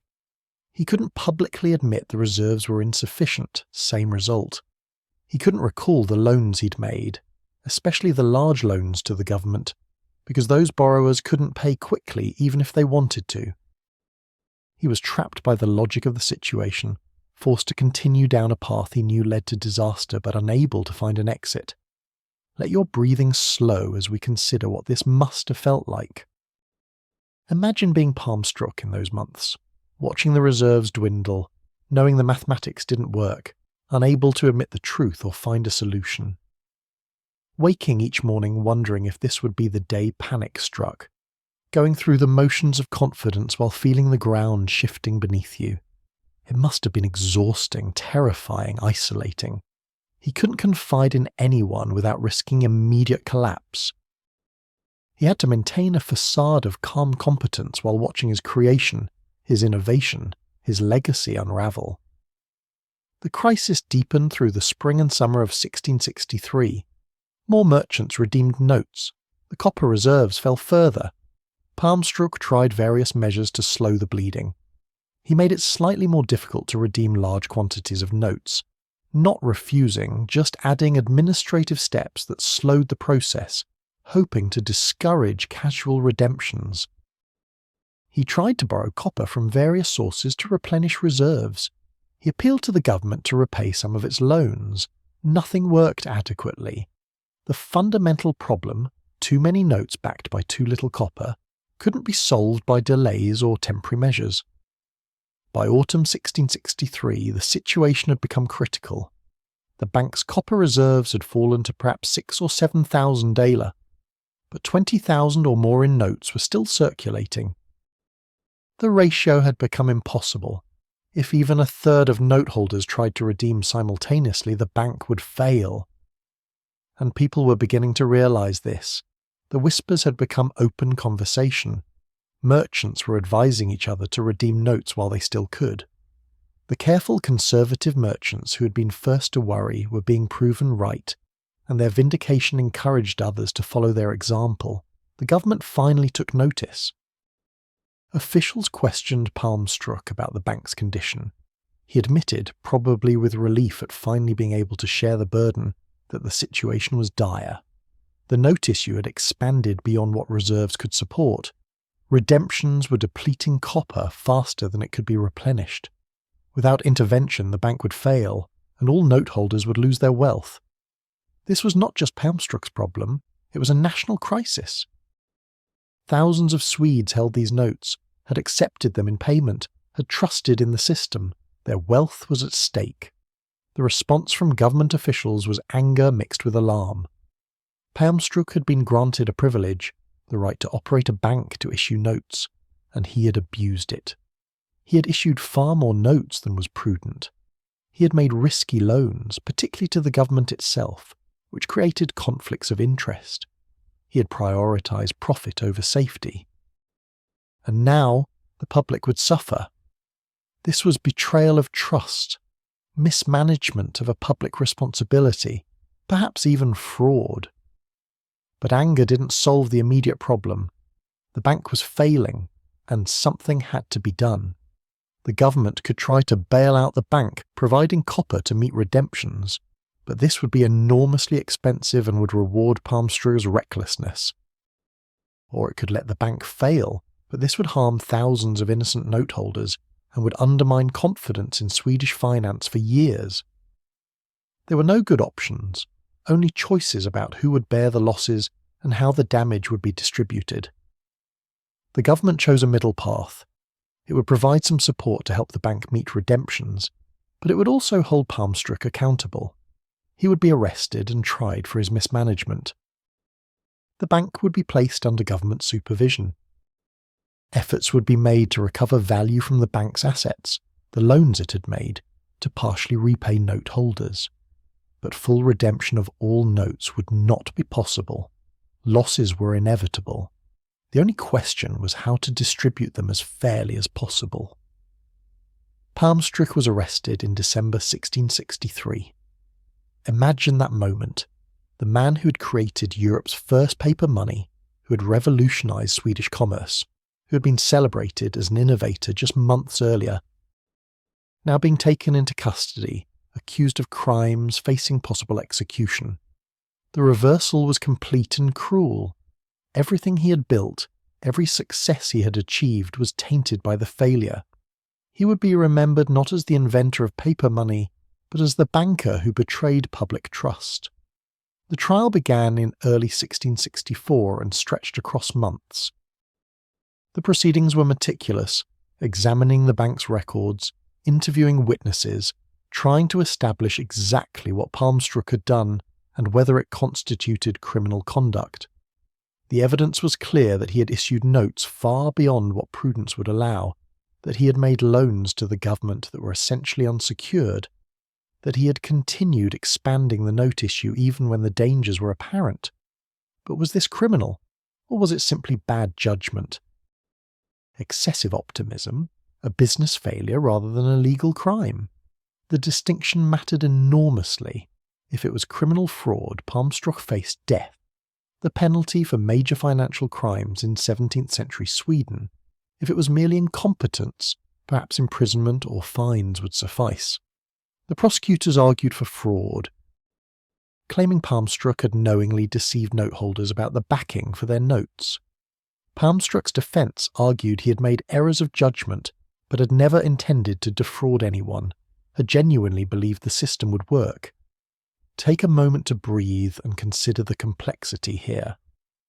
Palmstruch had indeed issued notes beyond safe limits, but he hadn't stolen the copper. It was in the vault or lent out in what he believed were recoverable loans. He hadn't fled or hidden assets. He had tried to maintain the system, had believed in his own innovation perhaps too much, had been overconfident but not necessarily dishonest. Where is the line between bad business judgment and criminality? The question was genuinely difficult. The court ultimately found Palmstruch guilty. The judgment came down in the summer of 1664, after months of deliberation. He was convicted of mismanaging the bank, of issuing notes without sufficient backing, of betraying the trust placed in him. The sentence was death, execution for financial crimes against the public. It was harsh, meant to send a message that those who held positions of financial trust would be held accountable, that innovation did not excuse recklessness, that the public's faith in financial institutions would be protected by law. But the sentence was never carried out. Whether from mercy, political calculation, or recognition that death was perhaps excessive for what amounted to bad judgment, the sentence was commuted. Palmstruch would serve prison time instead. Spending years in confinement, his reputation destroyed, his fortune lost, his place in history secured as a cautionary tale rather than a celebrated innovator. He was eventually released but died in obscurity, his later years lost to history, remembered only for his spectacular failure. Meanwhile, note holders faced their own reckoning. The government worked to recover what it could. Some of the bank's loans were repaid and the proceeds distributed to note holders. The remaining copper in the vault was allocated proportionally, but the mathematics were unforgiving. If you held a $100 note, you might eventually receive $50 or $60 worth of compensation, a substantial loss, but not total ruin. Some note holders received more, some less, depending on when they had acquired their notes and what priority they could claim. The human cost of these losses is easy to underestimate when we talk about numbers. Think about a merchant who had accepted a $100 note in payment for goods worth $100. He trusted the note because everyone said it was good, because the bank had always honoured its promises, because this was official currency issued by a licensed bank. Now that merchant discovered his $100 note was worth perhaps 60, he had lost 40% of his capital through no fault of his own, simply by trusting the system. This loss might mean he couldn't pay his own creditors, couldn't make his rent, couldn't feed his family adequately. The ripples of the bank failure spread through Stockholm's economy, harming people who had nothing to do with Palmstruch's decisions. Anger in the streets was real and intense. People felt betrayed, cheated, victimized by a system they had been encouraged to trust. Some blamed Palmstruch personally. He had promised safety and delivered ruin. Others blamed the government for inadequate oversight. for not catching the problem earlier, for allowing one man to create such a dangerous situation. Still others blame themselves for being gullible, for trusting paper instead of insisting on copper, for believing innovation could overcome the basic realities of money and trust. The bank itself closed permanently in 1664. The building that had been the centre of Stockholm's financial life became associated with failure and loss. The whole experiment with paper money seemed discredited. The sceptics who had warned it would end badly felt vindicated. The conservatives who had never trusted the notes felt their caution was proven wise. And the broader public drew a lesson. Paper money was dangerous, unstable, not to be trusted. Copper was real. Metal had weight and substance. Paper was just paper, and promises written on paper could be broken. This backlash against paper money would last for years. Merchants became reluctant to accept notes of any kind. The very idea of banknotes acquired a stigma, an association with fraud and loss. The financial innovation that had seemed so promising, that had worked so well for several years, was now seen as a disastrous mistake. Sweden returned to using copper coins and plates, accepting the inconvenience as the price of safety. Better to struggle with heavy metal than trust paper that might become worthless. Let yourself settle deeper into rest as we reflect on this outcome. The tragedy wasn't just that the bank failed. Institutions fail, that's inevitable. The tragedy was that a genuine innovation, something that could have permanently improved Swedish commerce, was discredited by its misuse. Paper money could work, would work, did work in other places and times. But Palmstruch's failure set Sweden back, created suspicion that would take decades to overcome, demonstrated to a sceptical public that their worst fears about paper money were justified. And yet, as we'll see, the story didn't end there. The need that paper money addressed, the impossible burden of copper currency, didn't disappear just because one bank failed. The problem remained. And problems that remain eventually demand solutions, even solutions that previously failed, if they can be implemented better, more carefully, with proper safeguards. Sweden would try again, but first it had to learn the lessons of failure, had to understand what went wrong and why, had to build institutions and regulations that could make banking safer. The collapse of Stockholms Banco taught several crucial lessons, though they weren't learned immediately or completely. First, that banks are inherently fragile institutions dependent on confidence, and maintaining that confidence requires not just competence but conservatism, not just honesty but restraint. Second, that fractional reserve banking creates risks that need to be managed through regulation and oversight, not left to individual judgment. Third, that the government has a role in supervising banks because bank failures harm the public, not just the banks themselves.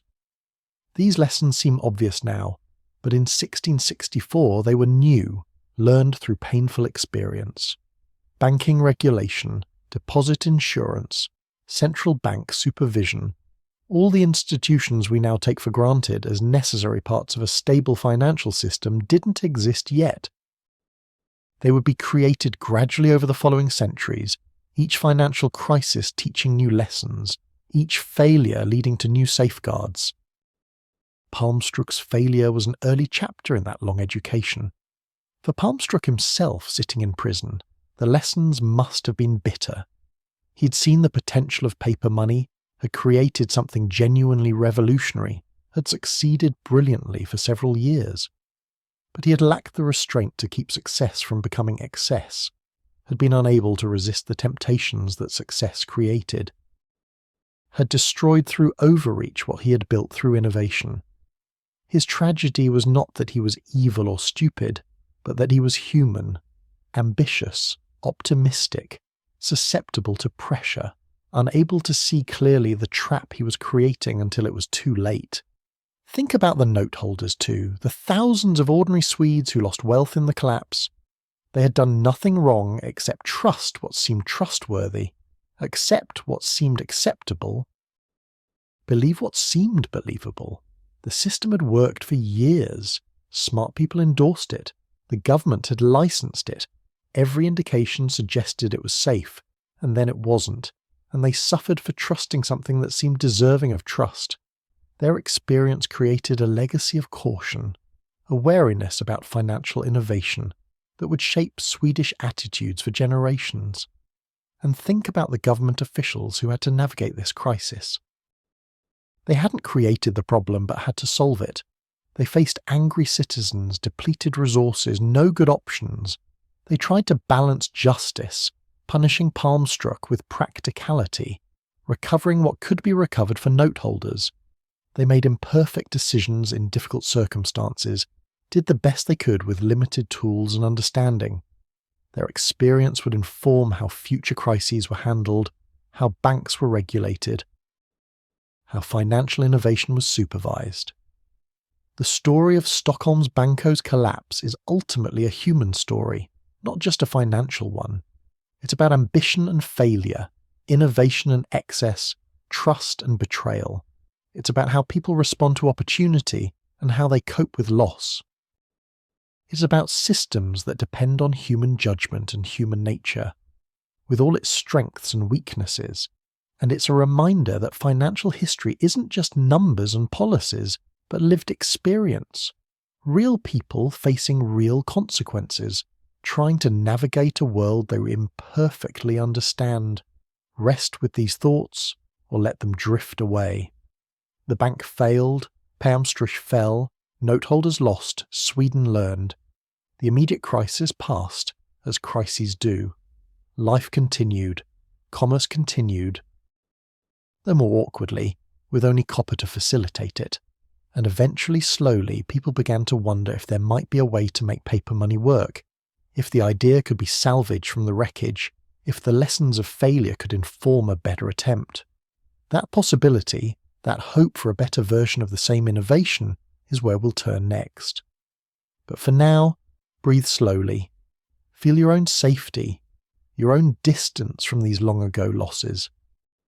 Sleep peacefully, knowing that even failures can teach. Even collapses can lead eventually to better structures. Good night. The remarkable thing about human beings is not that we fail. Failure is inevitable, built into the nature of trying new things in an uncertain world, but that we learn from failure and try again. After the collapse of Stockholms Banco, after the losses and anger and betrayal, it would have been entirely reasonable for Sweden to abandon paper money forever, to declare the experiment failed and return permanently to the safety of metal coins. Many argued for exactly this. Paper money had proven unstable, dangerous, a source of fraud and loss. Why ever try again? But the problem that paper money had been meant to solve hadn't gone away. Copper was still heavy. Commerce was still burdened by the sheer physical difficulty of moving money around. The economy was still constrained by the limitations of metal currency. And some people, thoughtful people who had observed both the success and failure of Stockholms Banco, believed that the idea was sound, but the execution had been flawed. If banking could be done differently, more carefully, with proper oversight and conservative management, perhaps it could work. Perhaps the innovation could be salvaged. This required courage. Proposing to create another bank, to try again with paper money, meant asking Swedes to trust a system that had recently betrayed them. It meant overcoming suspicion and fear, convincing skeptics that this time would be different, that the lessons had been learned. It was a hard sell, and it took years of discussion and planning before anything concrete happened. The key insight that emerged from these discussions was that the fundamental problem with Stockholms Banco had been its structure and governance, not the concept of paper money itself. Palmstruch had owned the bank, had operated it for profit, had been subject to pressures from investors and the government, had lacked sufficient oversight and restraint. What if a bank were structured differently? What if it were owned by the government rather than private individuals? What if its primary purpose was stability and public service rather than profit? What if it operated under strict rules that prevented the kind of excessive note issue that had destroyed Stockholms Banco? these ideas coalesced gradually into a proposal for a new institution. A bank owned by the Riksbank, the Estates of the Realm, Sweden's parliamentary body. This bank would be fundamentally different from Palmstruch's creation. It would be public rather than private, conservative rather than aggressive, supervised rather than autonomous. And it would, at least initially, avoid the mistakes that had destroyed its predecessor by operating very cautiously. The proposal faced significant opposition. Many members of the Riksbank were sceptical about banking in general, seeing it as inherently risky and prone to fraud. Others worried about giving governments such direct control over money and credit. What if this power were abused? What if the government simply printed money to fund its expenses, creating inflation and chaos? These were legitimate concerns, and addressing them required careful planning and institutional design. Let your breathing slow as we explore how these concerns were addressed. The proposal included several key features meant to ensure safety and prevent abuse. First, the bank would be supervised by a commission of representatives from the estates, ensuring that no single individual controlled it. Second, it would operate under strict rules limiting how much it could lend and to whom. Third, it would be required to maintain conservative reserves, with regular audits to verify compliance. Fourth, it would initially focus on deposit banking rather than note issue, proving its competence with simpler operations before attempting the more complex and risky business of paper money. These safeguards were designed to prevent another Palmstruch, to make the bank boring and safe rather than innovative and risky. This might seem like it would limit the bank's usefulness, but it actually made trust possible. People could believe in an institution that was deliberately conservative, that had multiple layers of oversight, that operated according to transparent rules. Safety is sometimes more valuable than excitement. After years of debate and planning, the Riksbank Bank was formally established on the 17th of September, 1668. The date fell almost exactly 12 years after Stockholms Banco's founding, a poetic symmetry, though probably not intentional. The new bank opened in Stockholm, in different premises than the failed institution, symbolically starting fresh rather than trying to redeem a tainted location. The initial operations were modest and careful. The bank accepted deposits of copper and precious metals. It kept meticulous records. It made conservative loans to reliable borrowers. It operated exactly as a prudent bank should operate, building reputation through steady, boring competence. There were no grand innovations, no revolutionary new financial instruments. Just solid banking fundamentals executed carefully. And crucially, the new bank did not issue banknotes. Not at first. This was a deliberate choice, a recognition that trust had to be rebuilt slowly, that people needed to see the institution function reliably in simpler operations before they would trust it with something as complex and risky as paper money. The memory of Stockholms Banco's collapse was too fresh, the losses too recent. Any attempt to immediately issue notes would have been met with suspicion and resistance, so the bank waited, operated conservatively, proved itself trustworthy. This patience was wise. Through the 1670s and 80s and 90s, the Riksbank Bank built a reputation for solidity and reliability. It became a place where Swedes could safely deposit their wealth, where loans were made prudently and repaid consistently, where the accounts balanced and the records were transparent. It was, frankly, boring. And that boredom was exactly what was needed. Banking, done properly, should be boring. Excitement in banking usually means someone is taking too much risk. The bank also addressed one of the fundamental problems that had destroyed Stockholms Banco, the conflict between the government's desire to borrow and the bank's need to maintain reserves. The new bank was forbidden from making unlimited loans to the Crown. There were strict limits on government borrowing, and these limits were enforced by the Supervising Commission. This protected the bank from being pressured into excessive lending, protecting its stability even when the government desperately wanted credit. let yourself settle deeper into comfort as we consider what this patience and conservatism achieved. By the end of the 17th century, the Riksdagens Bank was well established and widely trusted.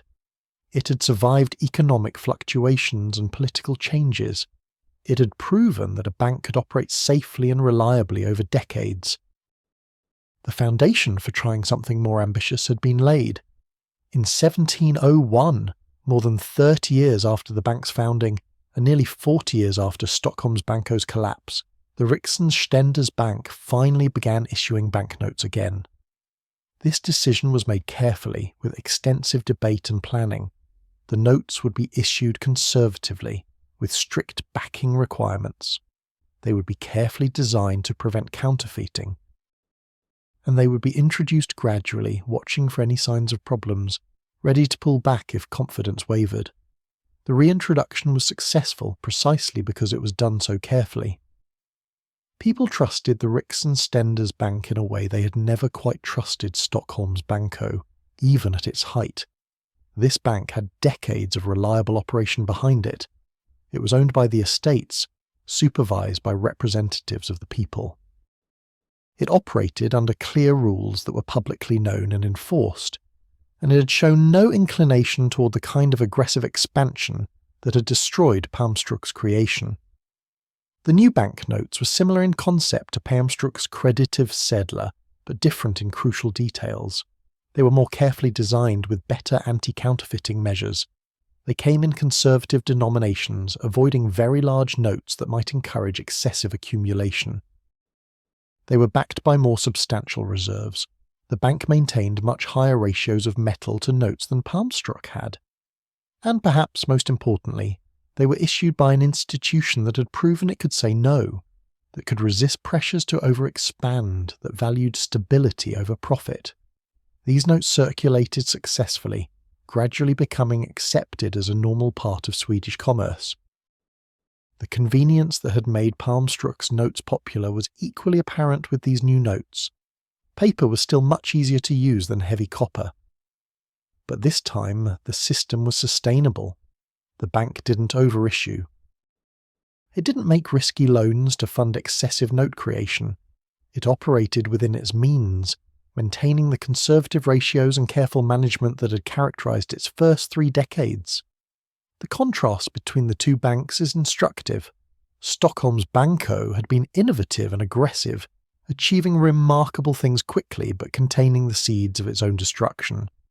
The Riksdagens Bank was conservative and patient, achieving less dramatic results but building something that lasted. Both approaches had value.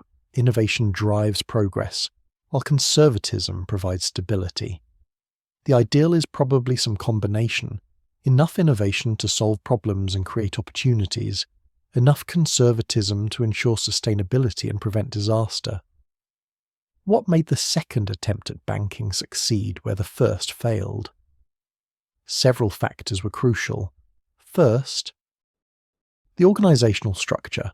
Public ownership rather than private meant that profit wasn't the primary motive, and oversight was built into the governance. Second, the regulatory framework. Clear rules about reserves, lending limits, note issue created boundaries that prevented excess. Third, the institutional patience. Waiting decades before reintroducing notes gave time to build trust and prove competence. Fourth, the collective memory of failure. Everyone involved had lived through or heard about Stockholms Banco's collapse and was determined not to repeat it. There's a lesson here about institutional learning. Societies can learn from failures if they analyse what went wrong, design institutions to prevent repetition, and maintain that institutional knowledge over time. This requires both remembering the failure, keeping the lessons alive, and moving forward with appropriate changes rather than being paralysed by fear. Sweden achieved this balance, remembering Palmstruch's failure well enough to avoid repeating it, while still being willing to try banking again when done differently. Take a slow breath and consider the courage this required. The people who founded the Riksdagens Bank, who served on its supervising commission, who decided to reintroduce banknotes in 1701, They were taking real risks. If this second attempt had also failed, it might have discredited not just banking, but the broader idea of financial innovation. Sweden might have been locked into primitive financial practices for generations, but they trusted that they had learned the right lessons, designed the right safeguards, built the right institution, and they were proven right. The Stockholms Bank continued operating through the 18th century and beyond, gradually evolving and adapting to changing circumstances. Over time, it took on more functions that we associate with central banks, regulating other banks, managing the money supply, serving as lender of last resort. In 1797, its name was changed to Sveriges Riksbank, the Bank of Sweden, the name it still carries today. And remarkably, it still exists, still operates, making it the world's oldest central bank still in existence. This continuity is extraordinary when you think about it. An institution founded in 1668, created from the ashes of a spectacular banking failure, has survived over 3.5 centuries of wars, revolutions, economic crises and political changes. It has adapted to the Industrial Revolution, to world wars, to the digital age. It has seen Sweden transform from a military empire to a neutral welfare state. And through all these changes it has continued operating, managing Sweden's currency, supporting the economy, learning and adapting but never forgetting the core lessons of conservatism and careful management. The Riksbank's longevity proves that well-designed institutions can persist far beyond the lifetimes of their creators. The people who founded it in 1668 had no idea their creation would still exist in the 21st century. They were solving immediate problems, providing banking services, managing currency, preventing another Palmstruch disaster. But by building well, by embedding good principles into the institution's structure, by creating systems of oversight and accountability, they created something that could adapt and survive. This is the power of institutions properly designed and maintained. They encode lessons, preserve knowledge, create stability across generations. An individual banker, however brilliant, can make mistakes, can be overcome by temptation or pressure, but an institution with good governance, clear rules, proper oversight and collective memory can resist those pressures, can maintain standards even when individuals falter.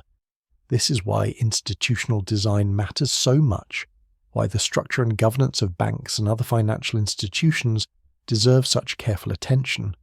Let yourself rest with this more hopeful part of the story. After failure came learning, after collapse came reconstruction, after loss came the wisdom to build better. The arc is long but bends toward progress. Not in a straight line, but through cycles of innovation, excess, failure, learning, and improvement. Each generation builds on what came before, learning from both successes and failures, creating institutions that encode that learning and pass it forward. Sweden's experience with banking, the quick rise and fall of Stockholms Banco, followed by the patient, careful building of the Stockholms Bank, became a model for other countries. The lesson that banking needed regulation, oversight and conservative management spread across Europe.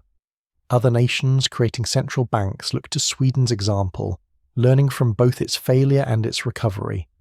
The knowledge that paper money could work but needed proper institutional support influenced banking development across the continent. This diffusion of knowledge, this learning from others' experiences, is one of the ways human societies progress. We don't all need to make the same mistakes. We can observe, learn from others' errors and successes, adapt their insights to our circumstances. Sweden paid the price of discovering that unregulated banking was dangerous. Other countries could learn that lesson from Sweden's experience rather than repeating it themselves. Not all did. Financial history is full of countries repeating mistakes that others had already made. But the possibility of learning from others exists, and sometimes it's realized. The story of Swedish banking also demonstrates that timing matters in innovation. Palmstruch was perhaps too early. introducing paper money before the institutional frameworks existed to make it safe. Or perhaps his success came too quickly, before trust was deep enough to survive setbacks. The Riksens Bank succeeded partly because it waited, because it built trust slowly over decades before attempting the risky business of note issue. Sometimes the better innovation is the slower innovation, the one that takes time to build foundations before attempting to build towers. As the 18th century progressed, as the Riksbank proved its reliability year after year, decade after decade, paper money became increasingly accepted not just in Sweden, but across Europe. What had seemed dangerous and radical when Palmstruch first attempted it became normal and necessary.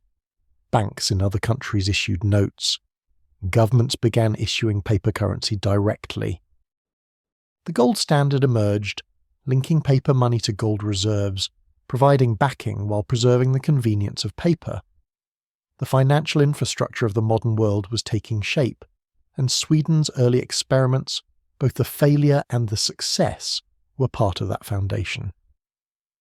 The Riksbank adapted as circumstances changed. It adjusted its note issue policies as Sweden's economy grew and changed. It weathered financial crises, sometimes successfully, sometimes with difficulty, but always surviving. It saw Sweden abandon copper currency entirely, switch to silver-backed currency, then to the gold standard, then to fiat currency with no metal backing at all.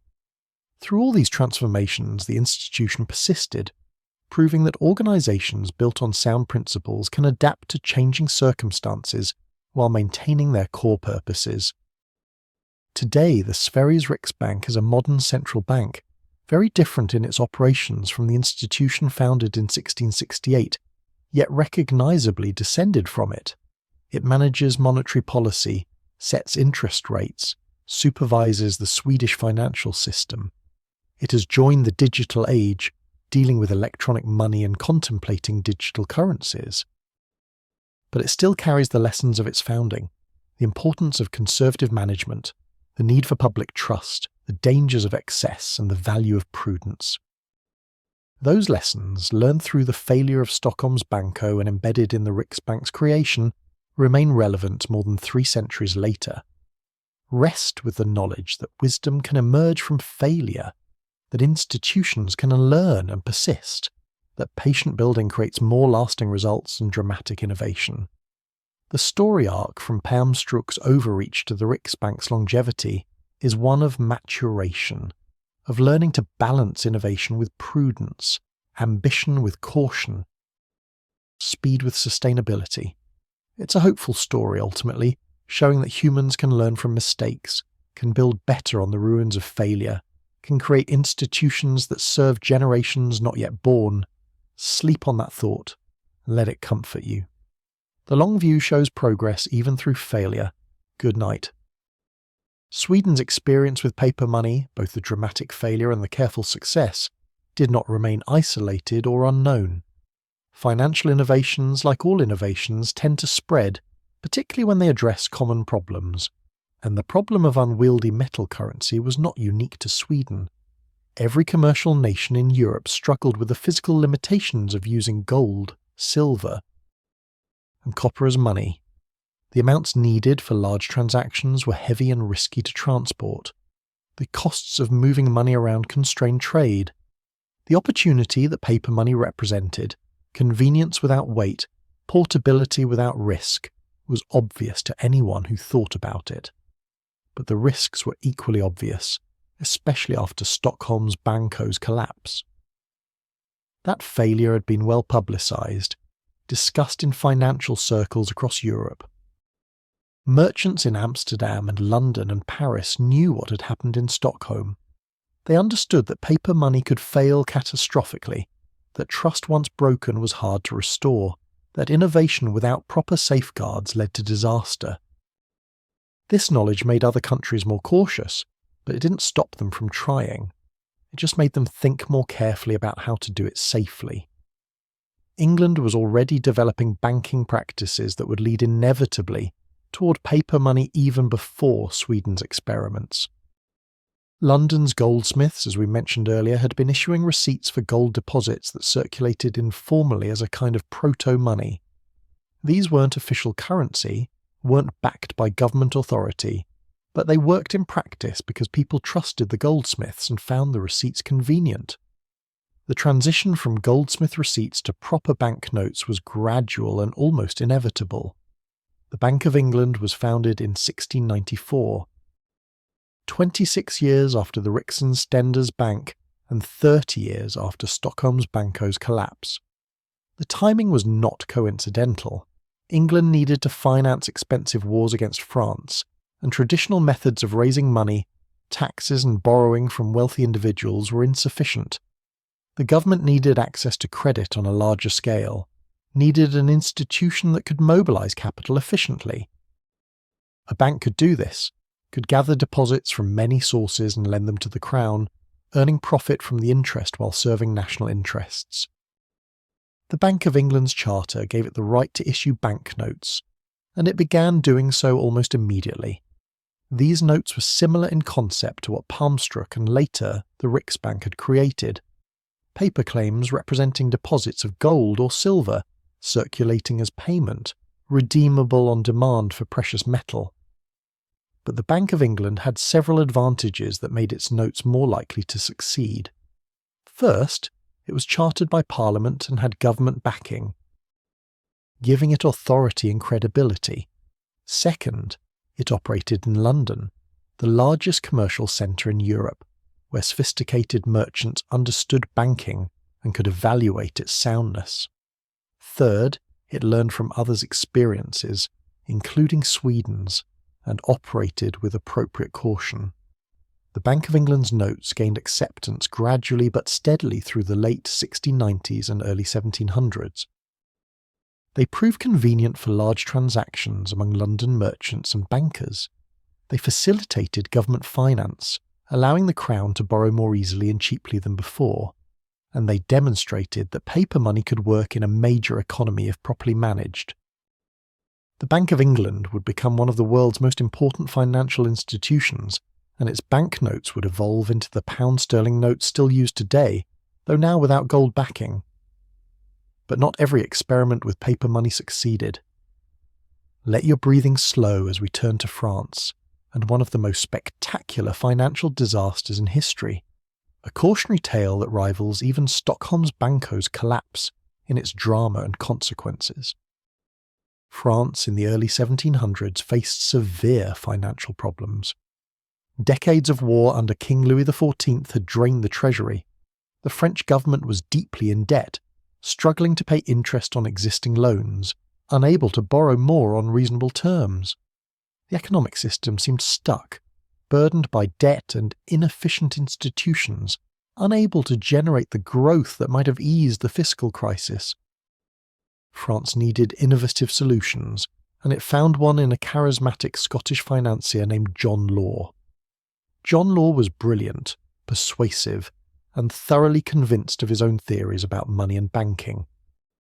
He believed that economic growth was constrained by insufficient money supply, that paper money could expand that supply and thereby stimulate prosperity, and that a well-designed banking system could transform France's fortunes.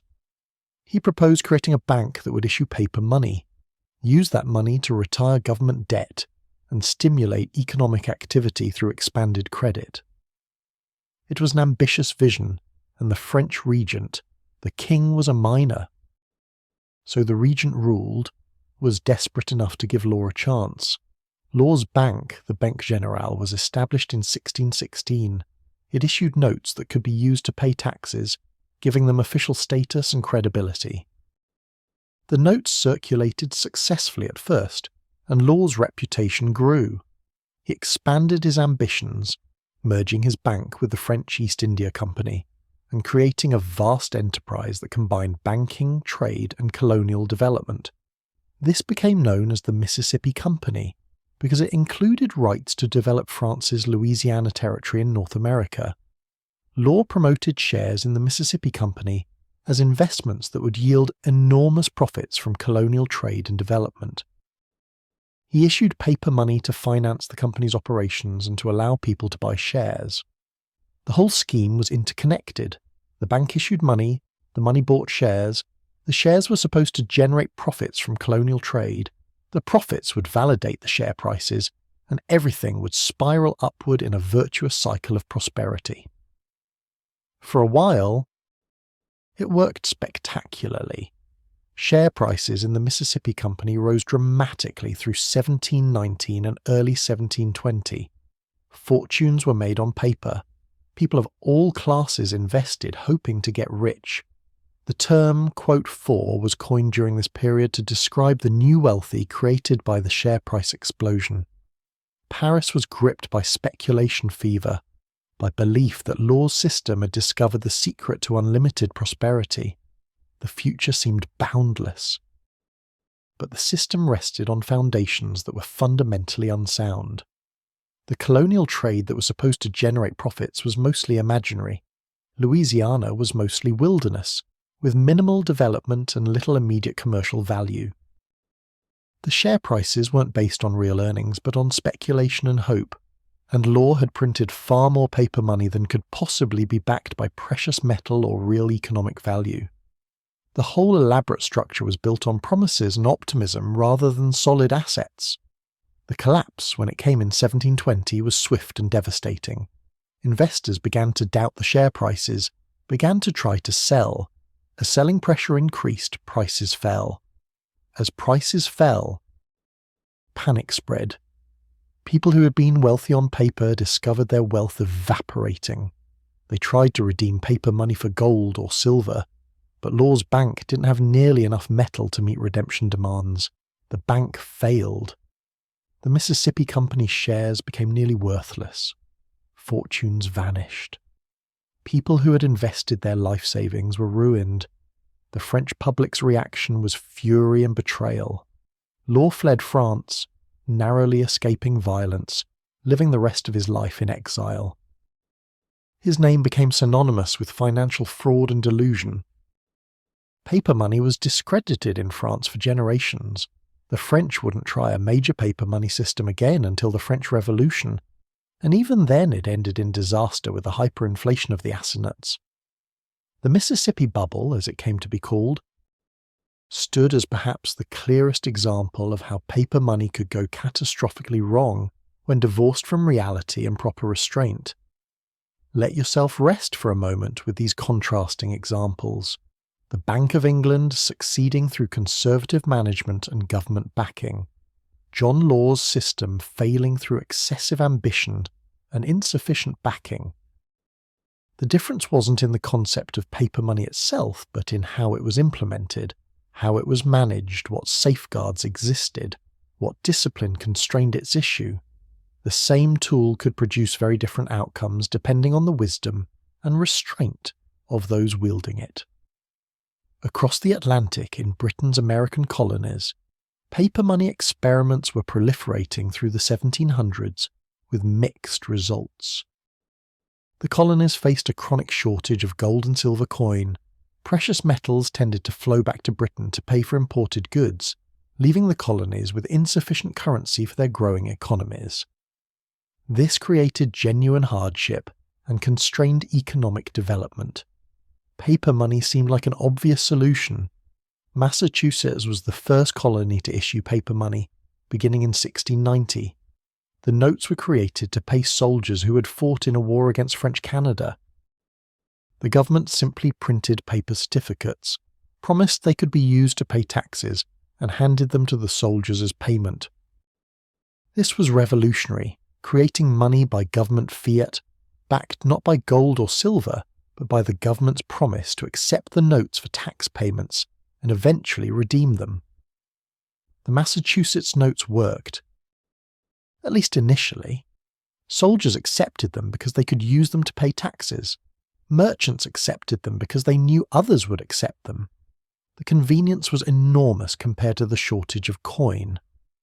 Other colonies noticed and began issuing their own paper currencies. By the mid-1700s, most American colonies had some form of paper money circulating. The results varied widely. Some colonies managed their paper money responsibly, issuing modest quantities. Maintaining value, earning public trust. Pennsylvania's paper money system, for instance, was generally well managed and successful through much of the 1700s, facilitating commerce without causing severe inflation. But other colonies issued excessively, printed money to fund government expenses without adequate backing, allowed the value of their currencies to depreciate significantly. The experience showed again that paper money's success depended on discipline and restraint in its issuance. The British government watched these colonial experiments with growing concern and disapproval. British merchants complained that colonial paper money, when it depreciated, allowed colonists to pay debts in currency worth less than when the debts were contracted.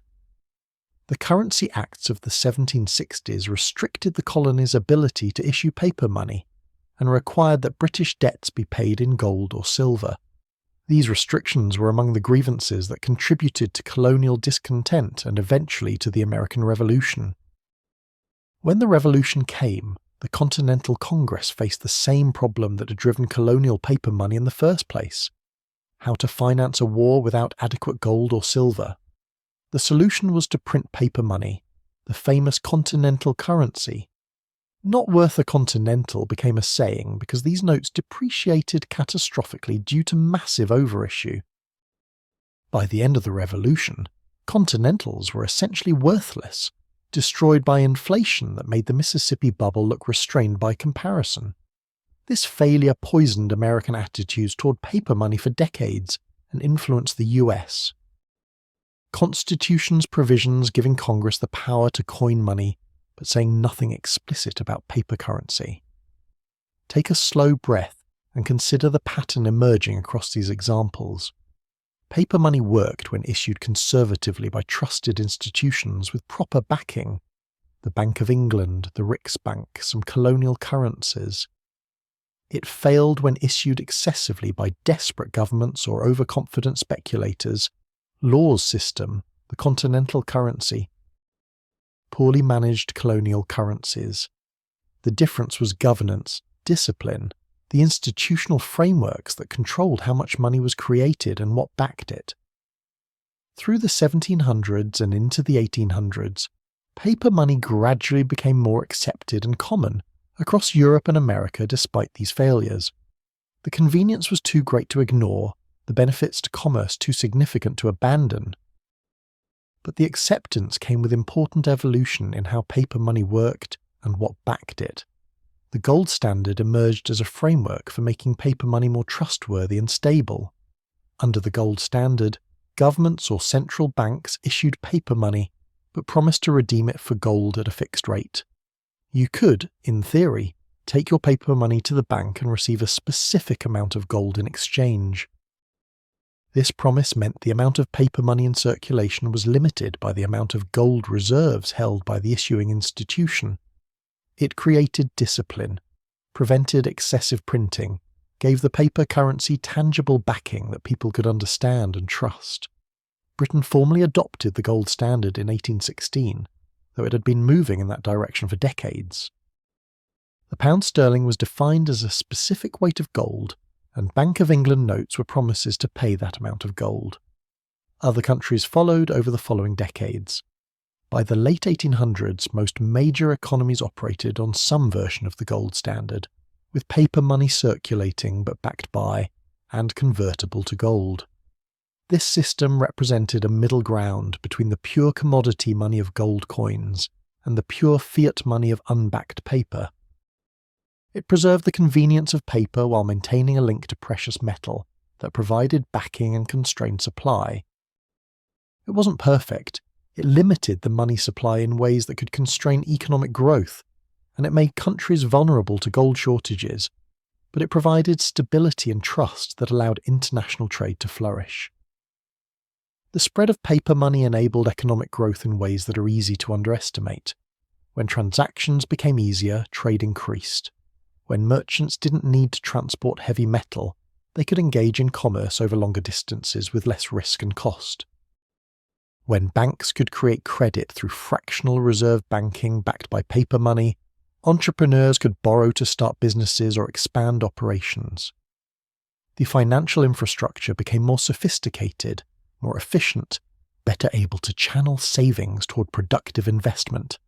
Think about the compounding effects over time.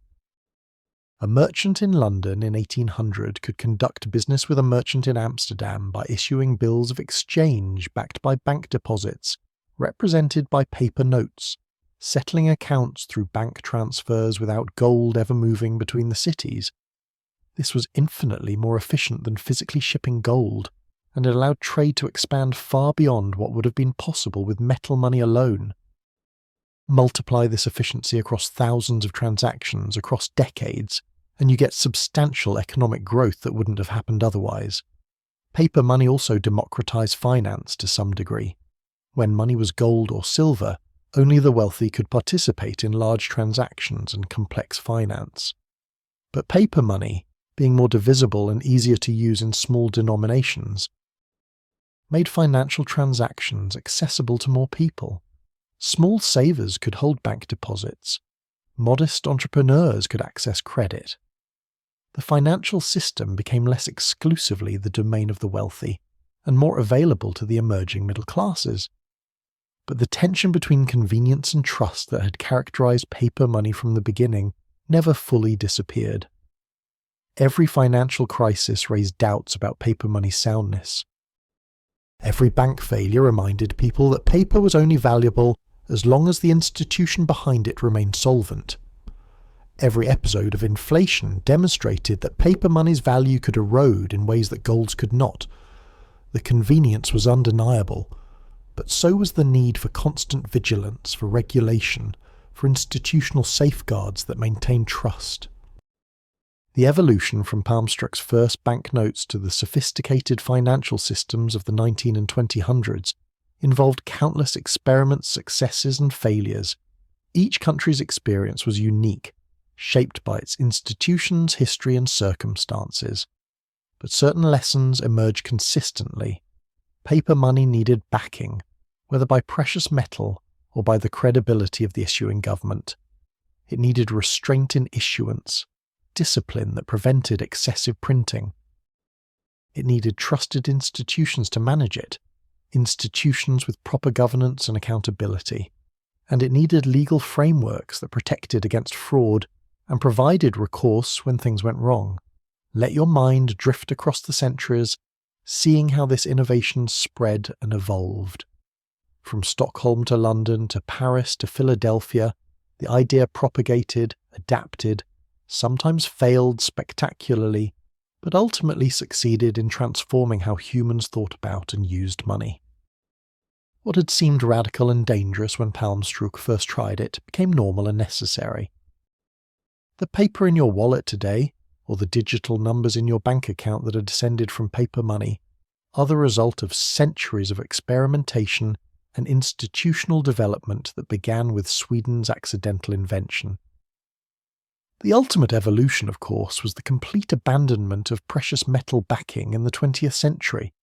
The gold standard was suspended during World War I, briefly restored, then finally abandoned in the 1930s and 40s as countries realized that linking money supply to gold reserves constrained their ability to respond to economic crises. By 1971, when the United States ended gold convertibility of the dollar, the transition to pure fiat money was essentially complete.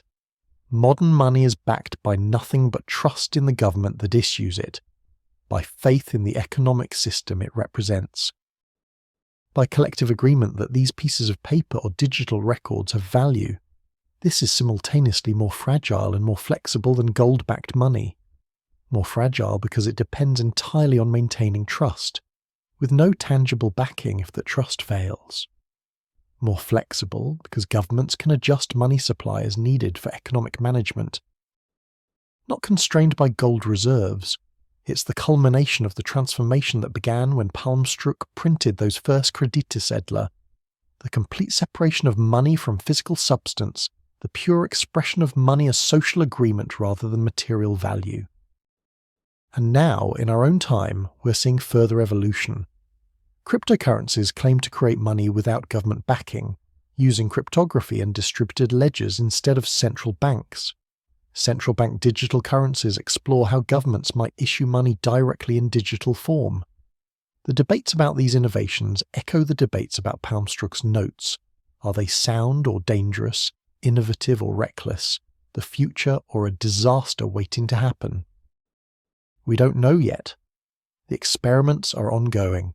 Future generations will judge whether we learned the right lessons from history or repeated its mistakes in new forms.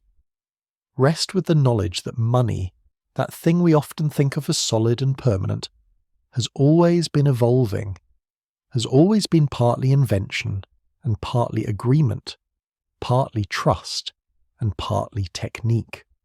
From copper plates to paper notes to digital records, from gold backing to government backing to algorithmic backing. The story continues. The questions that concerned Palmstruch and the Riksbank founders and John Law and the Continental Congress, how much money to create, what should back it, who should control it, how to maintain trust, remain relevant, remain unresolved, remain debated with each new innovation. The story of money isn't finished. It's still being written, and we're all part of writing it, whether we realize it or not. Sleep on that thought. Dream of the strange alchemy that turns paper and promises into value, that makes collective belief create reality. Good night. As we've travelled through these centuries watching paper money spread and evolve, a deeper question emerges. What made this innovation endure despite its rocky beginning? Why did paper money survive Palmstruch's failure and Law's catastrophe and countless other disasters to become the foundation of modern finance? The answer tells us something profound about human nature, about how societies learn, about what makes innovations stick even when their early implementations fail spectacularly. The fundamental insight that paper money represented, and that took generations to fully understand and accept, is that money is ultimately about trust, not about metal. This seems obvious to us now, living in a world where our money is entirely divorced from precious metals, where value exists as numbers in computer systems. But in the 17th century, this was a radical, almost incomprehensible idea. Money had always been things, coins, metal, objects with inherent value. The notion that money could be pure information, pure promise, pure collective agreement was genuinely revolutionary. Think about what Palmstruch was really asking people to accept when he issued those first kreditivsedlar. He was saying, this paper has value not because of what it is, but because of what it represents, because we all agree it represents something, because you trust that others will accept it and that the bank will honour it. That's a sophisticated, abstract concept. It requires thinking about money in a new way, understanding that value can be socially constructed rather than inherent in physical objects. The fact that this insight survived its early failures shows something important about how transformative ideas work. A truly powerful insight can survive bad implementations because the problem it addresses remains real, and the solution, despite its flaws, offers genuine benefits. Sweden needed lighter currency. England needed more flexible ways to finance government and commerce. France needed to escape its debt trap. America needed money to fight a revolution and build an economy. These needs didn't disappear when early attempts at paper money failed. So people kept trying, kept refining, kept learning from failures until they found implementations that worked. Let your breathing slow as we consider what paper money fundamentally changed about human civilization. The effects were subtle at first but profound over time. Commerce accelerated because transactions became easier. Trade expanded because moving money became cheaper and safer. Financial markets developed because paper instruments could represent ownership and debt more flexibly than physical transfer of metal. Credit became more available because banks could create money through fractional reserves. Economic growth accelerated because the money supply could expand to match economic activity rather than being constrained by the availability of precious metals. These changes compounded over centuries into the modern economy. The Industrial Revolution, the global trading system, the financial markets, the consumer economy. All of these developments were enabled or accelerated by paper money and the financial innovations it made possible. It's not that paper money caused these changes directly, but it removed a constraint, eliminated a friction, made possible things that would have been much more difficult with only metal currency. Paper money also democratized commerce in meaningful ways. When money was exclusively gold and silver, when large transactions required physically moving heavy metal, finance was necessarily the domain of the wealthy and powerful. They were the ones who could afford the security and logistics of dealing in large quantities of precious metal. But paper money, being lighter and more divisible, made financial transactions accessible to more people. A shopkeeper could hold banknotes in a locked box rather than needing a strongroom for metal. A craftsman could save by accumulating paper rather than heavy coins. The middle classes could participate in a financial system that had previously been largely closed to them. This democratization had limits, of course. Banking remained exclusive in many ways. The wealthy still had advantages. Access to credit still depended on social connections and reputation. But paper money cracked open doors that had been firmly shut, created possibilities for participation that hadn't existed before. Over time, these small openings widened into the relatively accessible financial system we have today, where ordinary people hold bank accounts, use credit cards, invest in stocks, participate in finance in ways that would have seemed impossible to a 17th century merchant. Modern banking is built entirely on foundations laid during the early experiments with paper money. The principles that the Riksbank learned through trial and error, the importance of reserves, the need for oversight, the value of conservative management, the danger of excessive leverage, these remain fundamental to banking today. Central banks around the world trace their intellectual heritage back to institutions like the Bank of England and the Riksbank, even if the specific practices have evolved enormously. The basic framework of fractional reserve banking, of creating money through credit, of managing confidence and trust, all of this was pioneered in the 17th and 18th centuries. The story of Swedish paper money teaches lessons that remain relevant in our own time. First, that innovation often requires experimentation and accepts the risk of failure. Palmstruch failed, but his failure taught lessons that made the Riksbank possible. Without someone willing to try the untried, to risk failure, progress doesn't happen. Second, that learning from failure is as important as the initial innovation.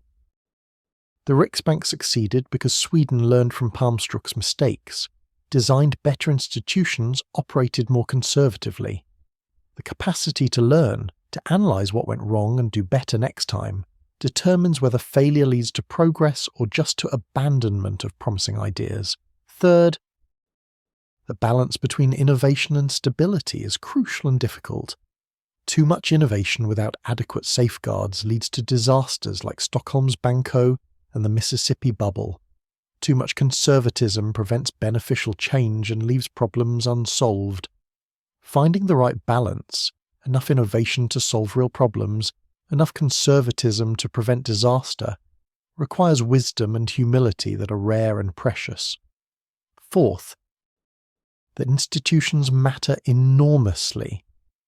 Good ideas implemented through bad institutions fail.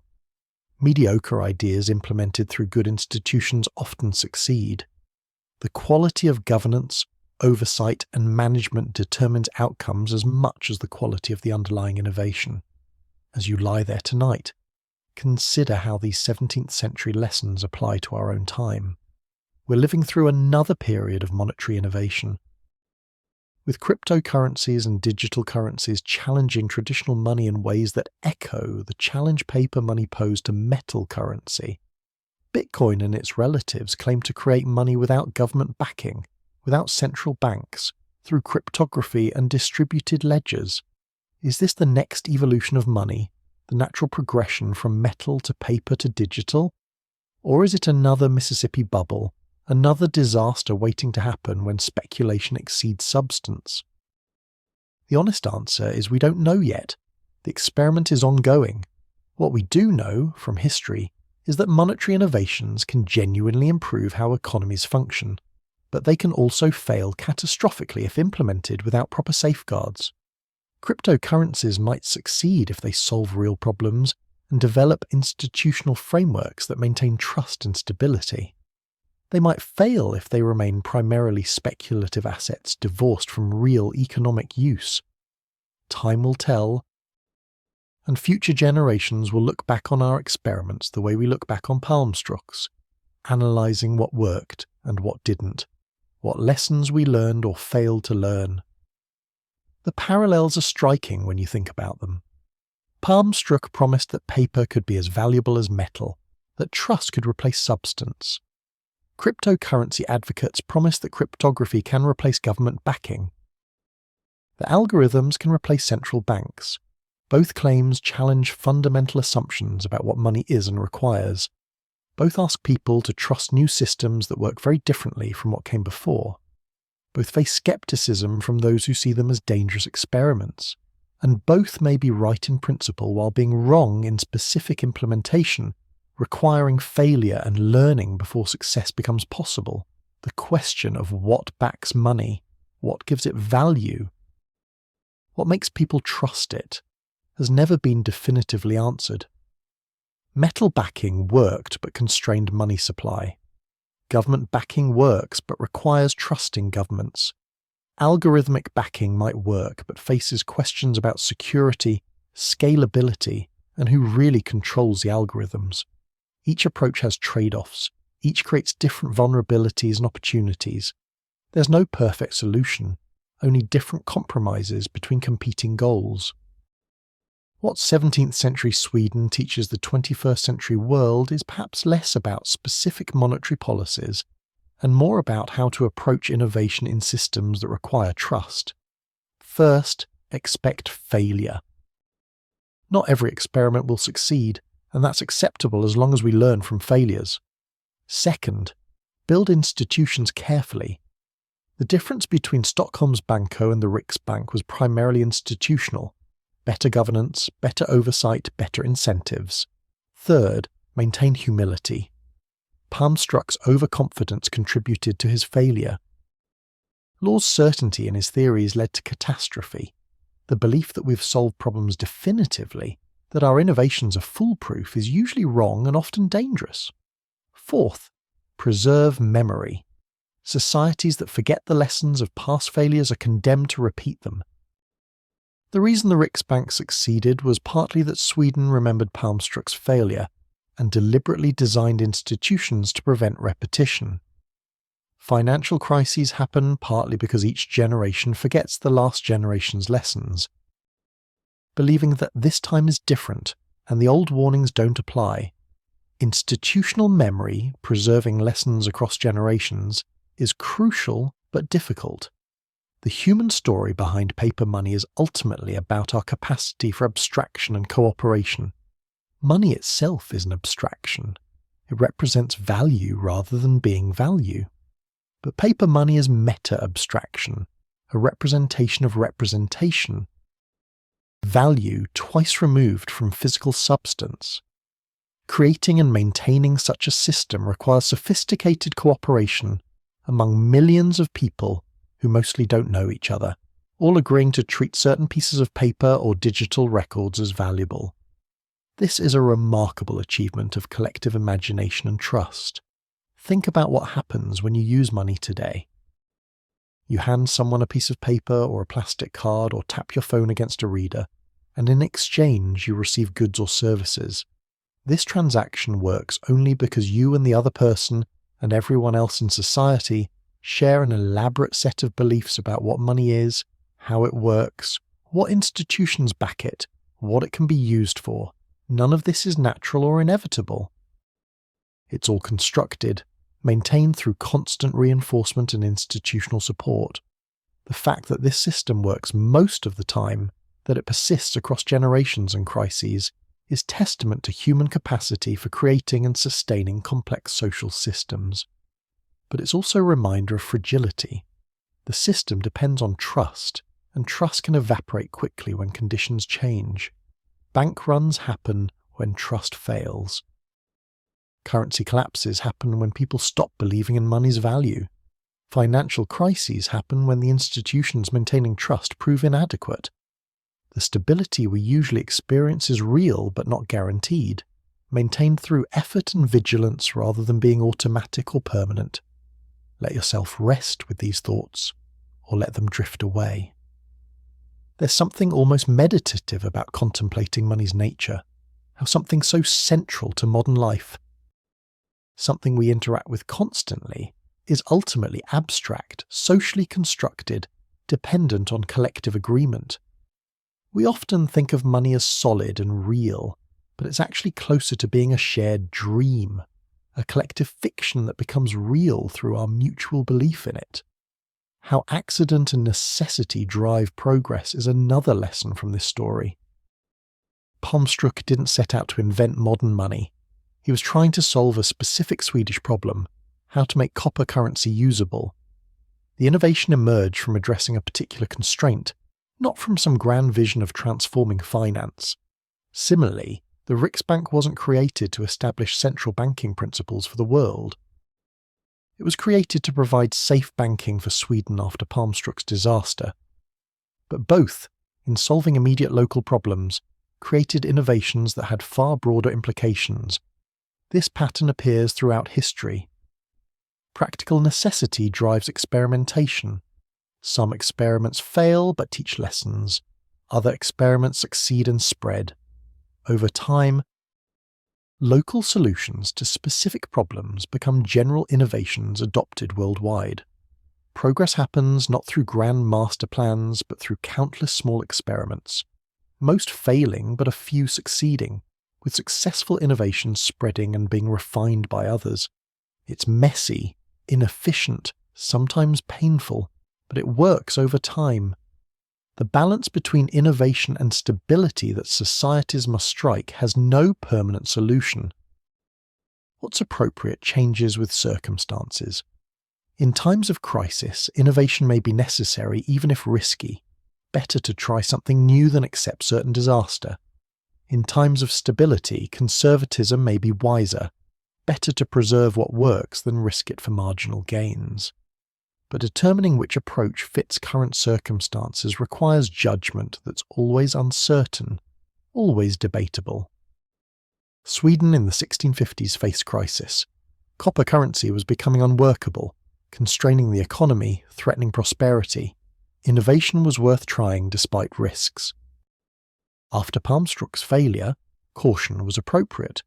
Better to rebuild trust slowly than rush into another disaster. By the early 1700s, when the Riksbank finally issued notes again, conditions had changed enough that innovation could be attempted safely. Each era required different balance, different trade-offs between innovation and stability. Our own era faces similar choices. The financial system we have works reasonably well for most purposes, but it has limitations and problems. Is now the time to experiment with radical innovations like cryptocurrency and central bank digital currencies? Or is conservatism wiser, preserving systems that have proven themselves over decades? Reasonable people disagree, and the answer probably varies by specific innovation and specific circumstances. There's no formula, just ongoing judgment calls based on incomplete information. What's certain is that the conversation continues. The questions Palmstruch grappled with: how to create money people will trust, what should back it, how much to create, who should control it, remain unresolved and perhaps unresolvable. Each generation must answer these questions anew in light of their circumstances, their technology, their institutions, their values. The answers that worked for 17th century Sweden don't work for 21st century global economy. But the questions persist, fundamental and unavoidable. The legacy of Sweden's accident with paper money is thus both specific and general. Specifically, it contributed to the development of central banking, influenced how other countries approached paper money, taught lessons about financial regulation and institutional design that remain relevant. Generally, it demonstrated how innovation happens, through trial and error, through failure and learning, through the gradual refinement of ideas that initially seem impossible or dangerous into practices that eventually seem normal and necessary. Rest with the knowledge that we're still living this story, still working out how money should work, still balancing innovation against stability, still learning from failures and building on successes. The Swedish merchants who struggled with copper plates, the Stockholmers who lost wealth in Palmstruch's collapse, the founders of the Riksbank who built something lasting, they were doing the same work we're doing now, grappling with the same fundamental questions about trust and value in institution and innovation.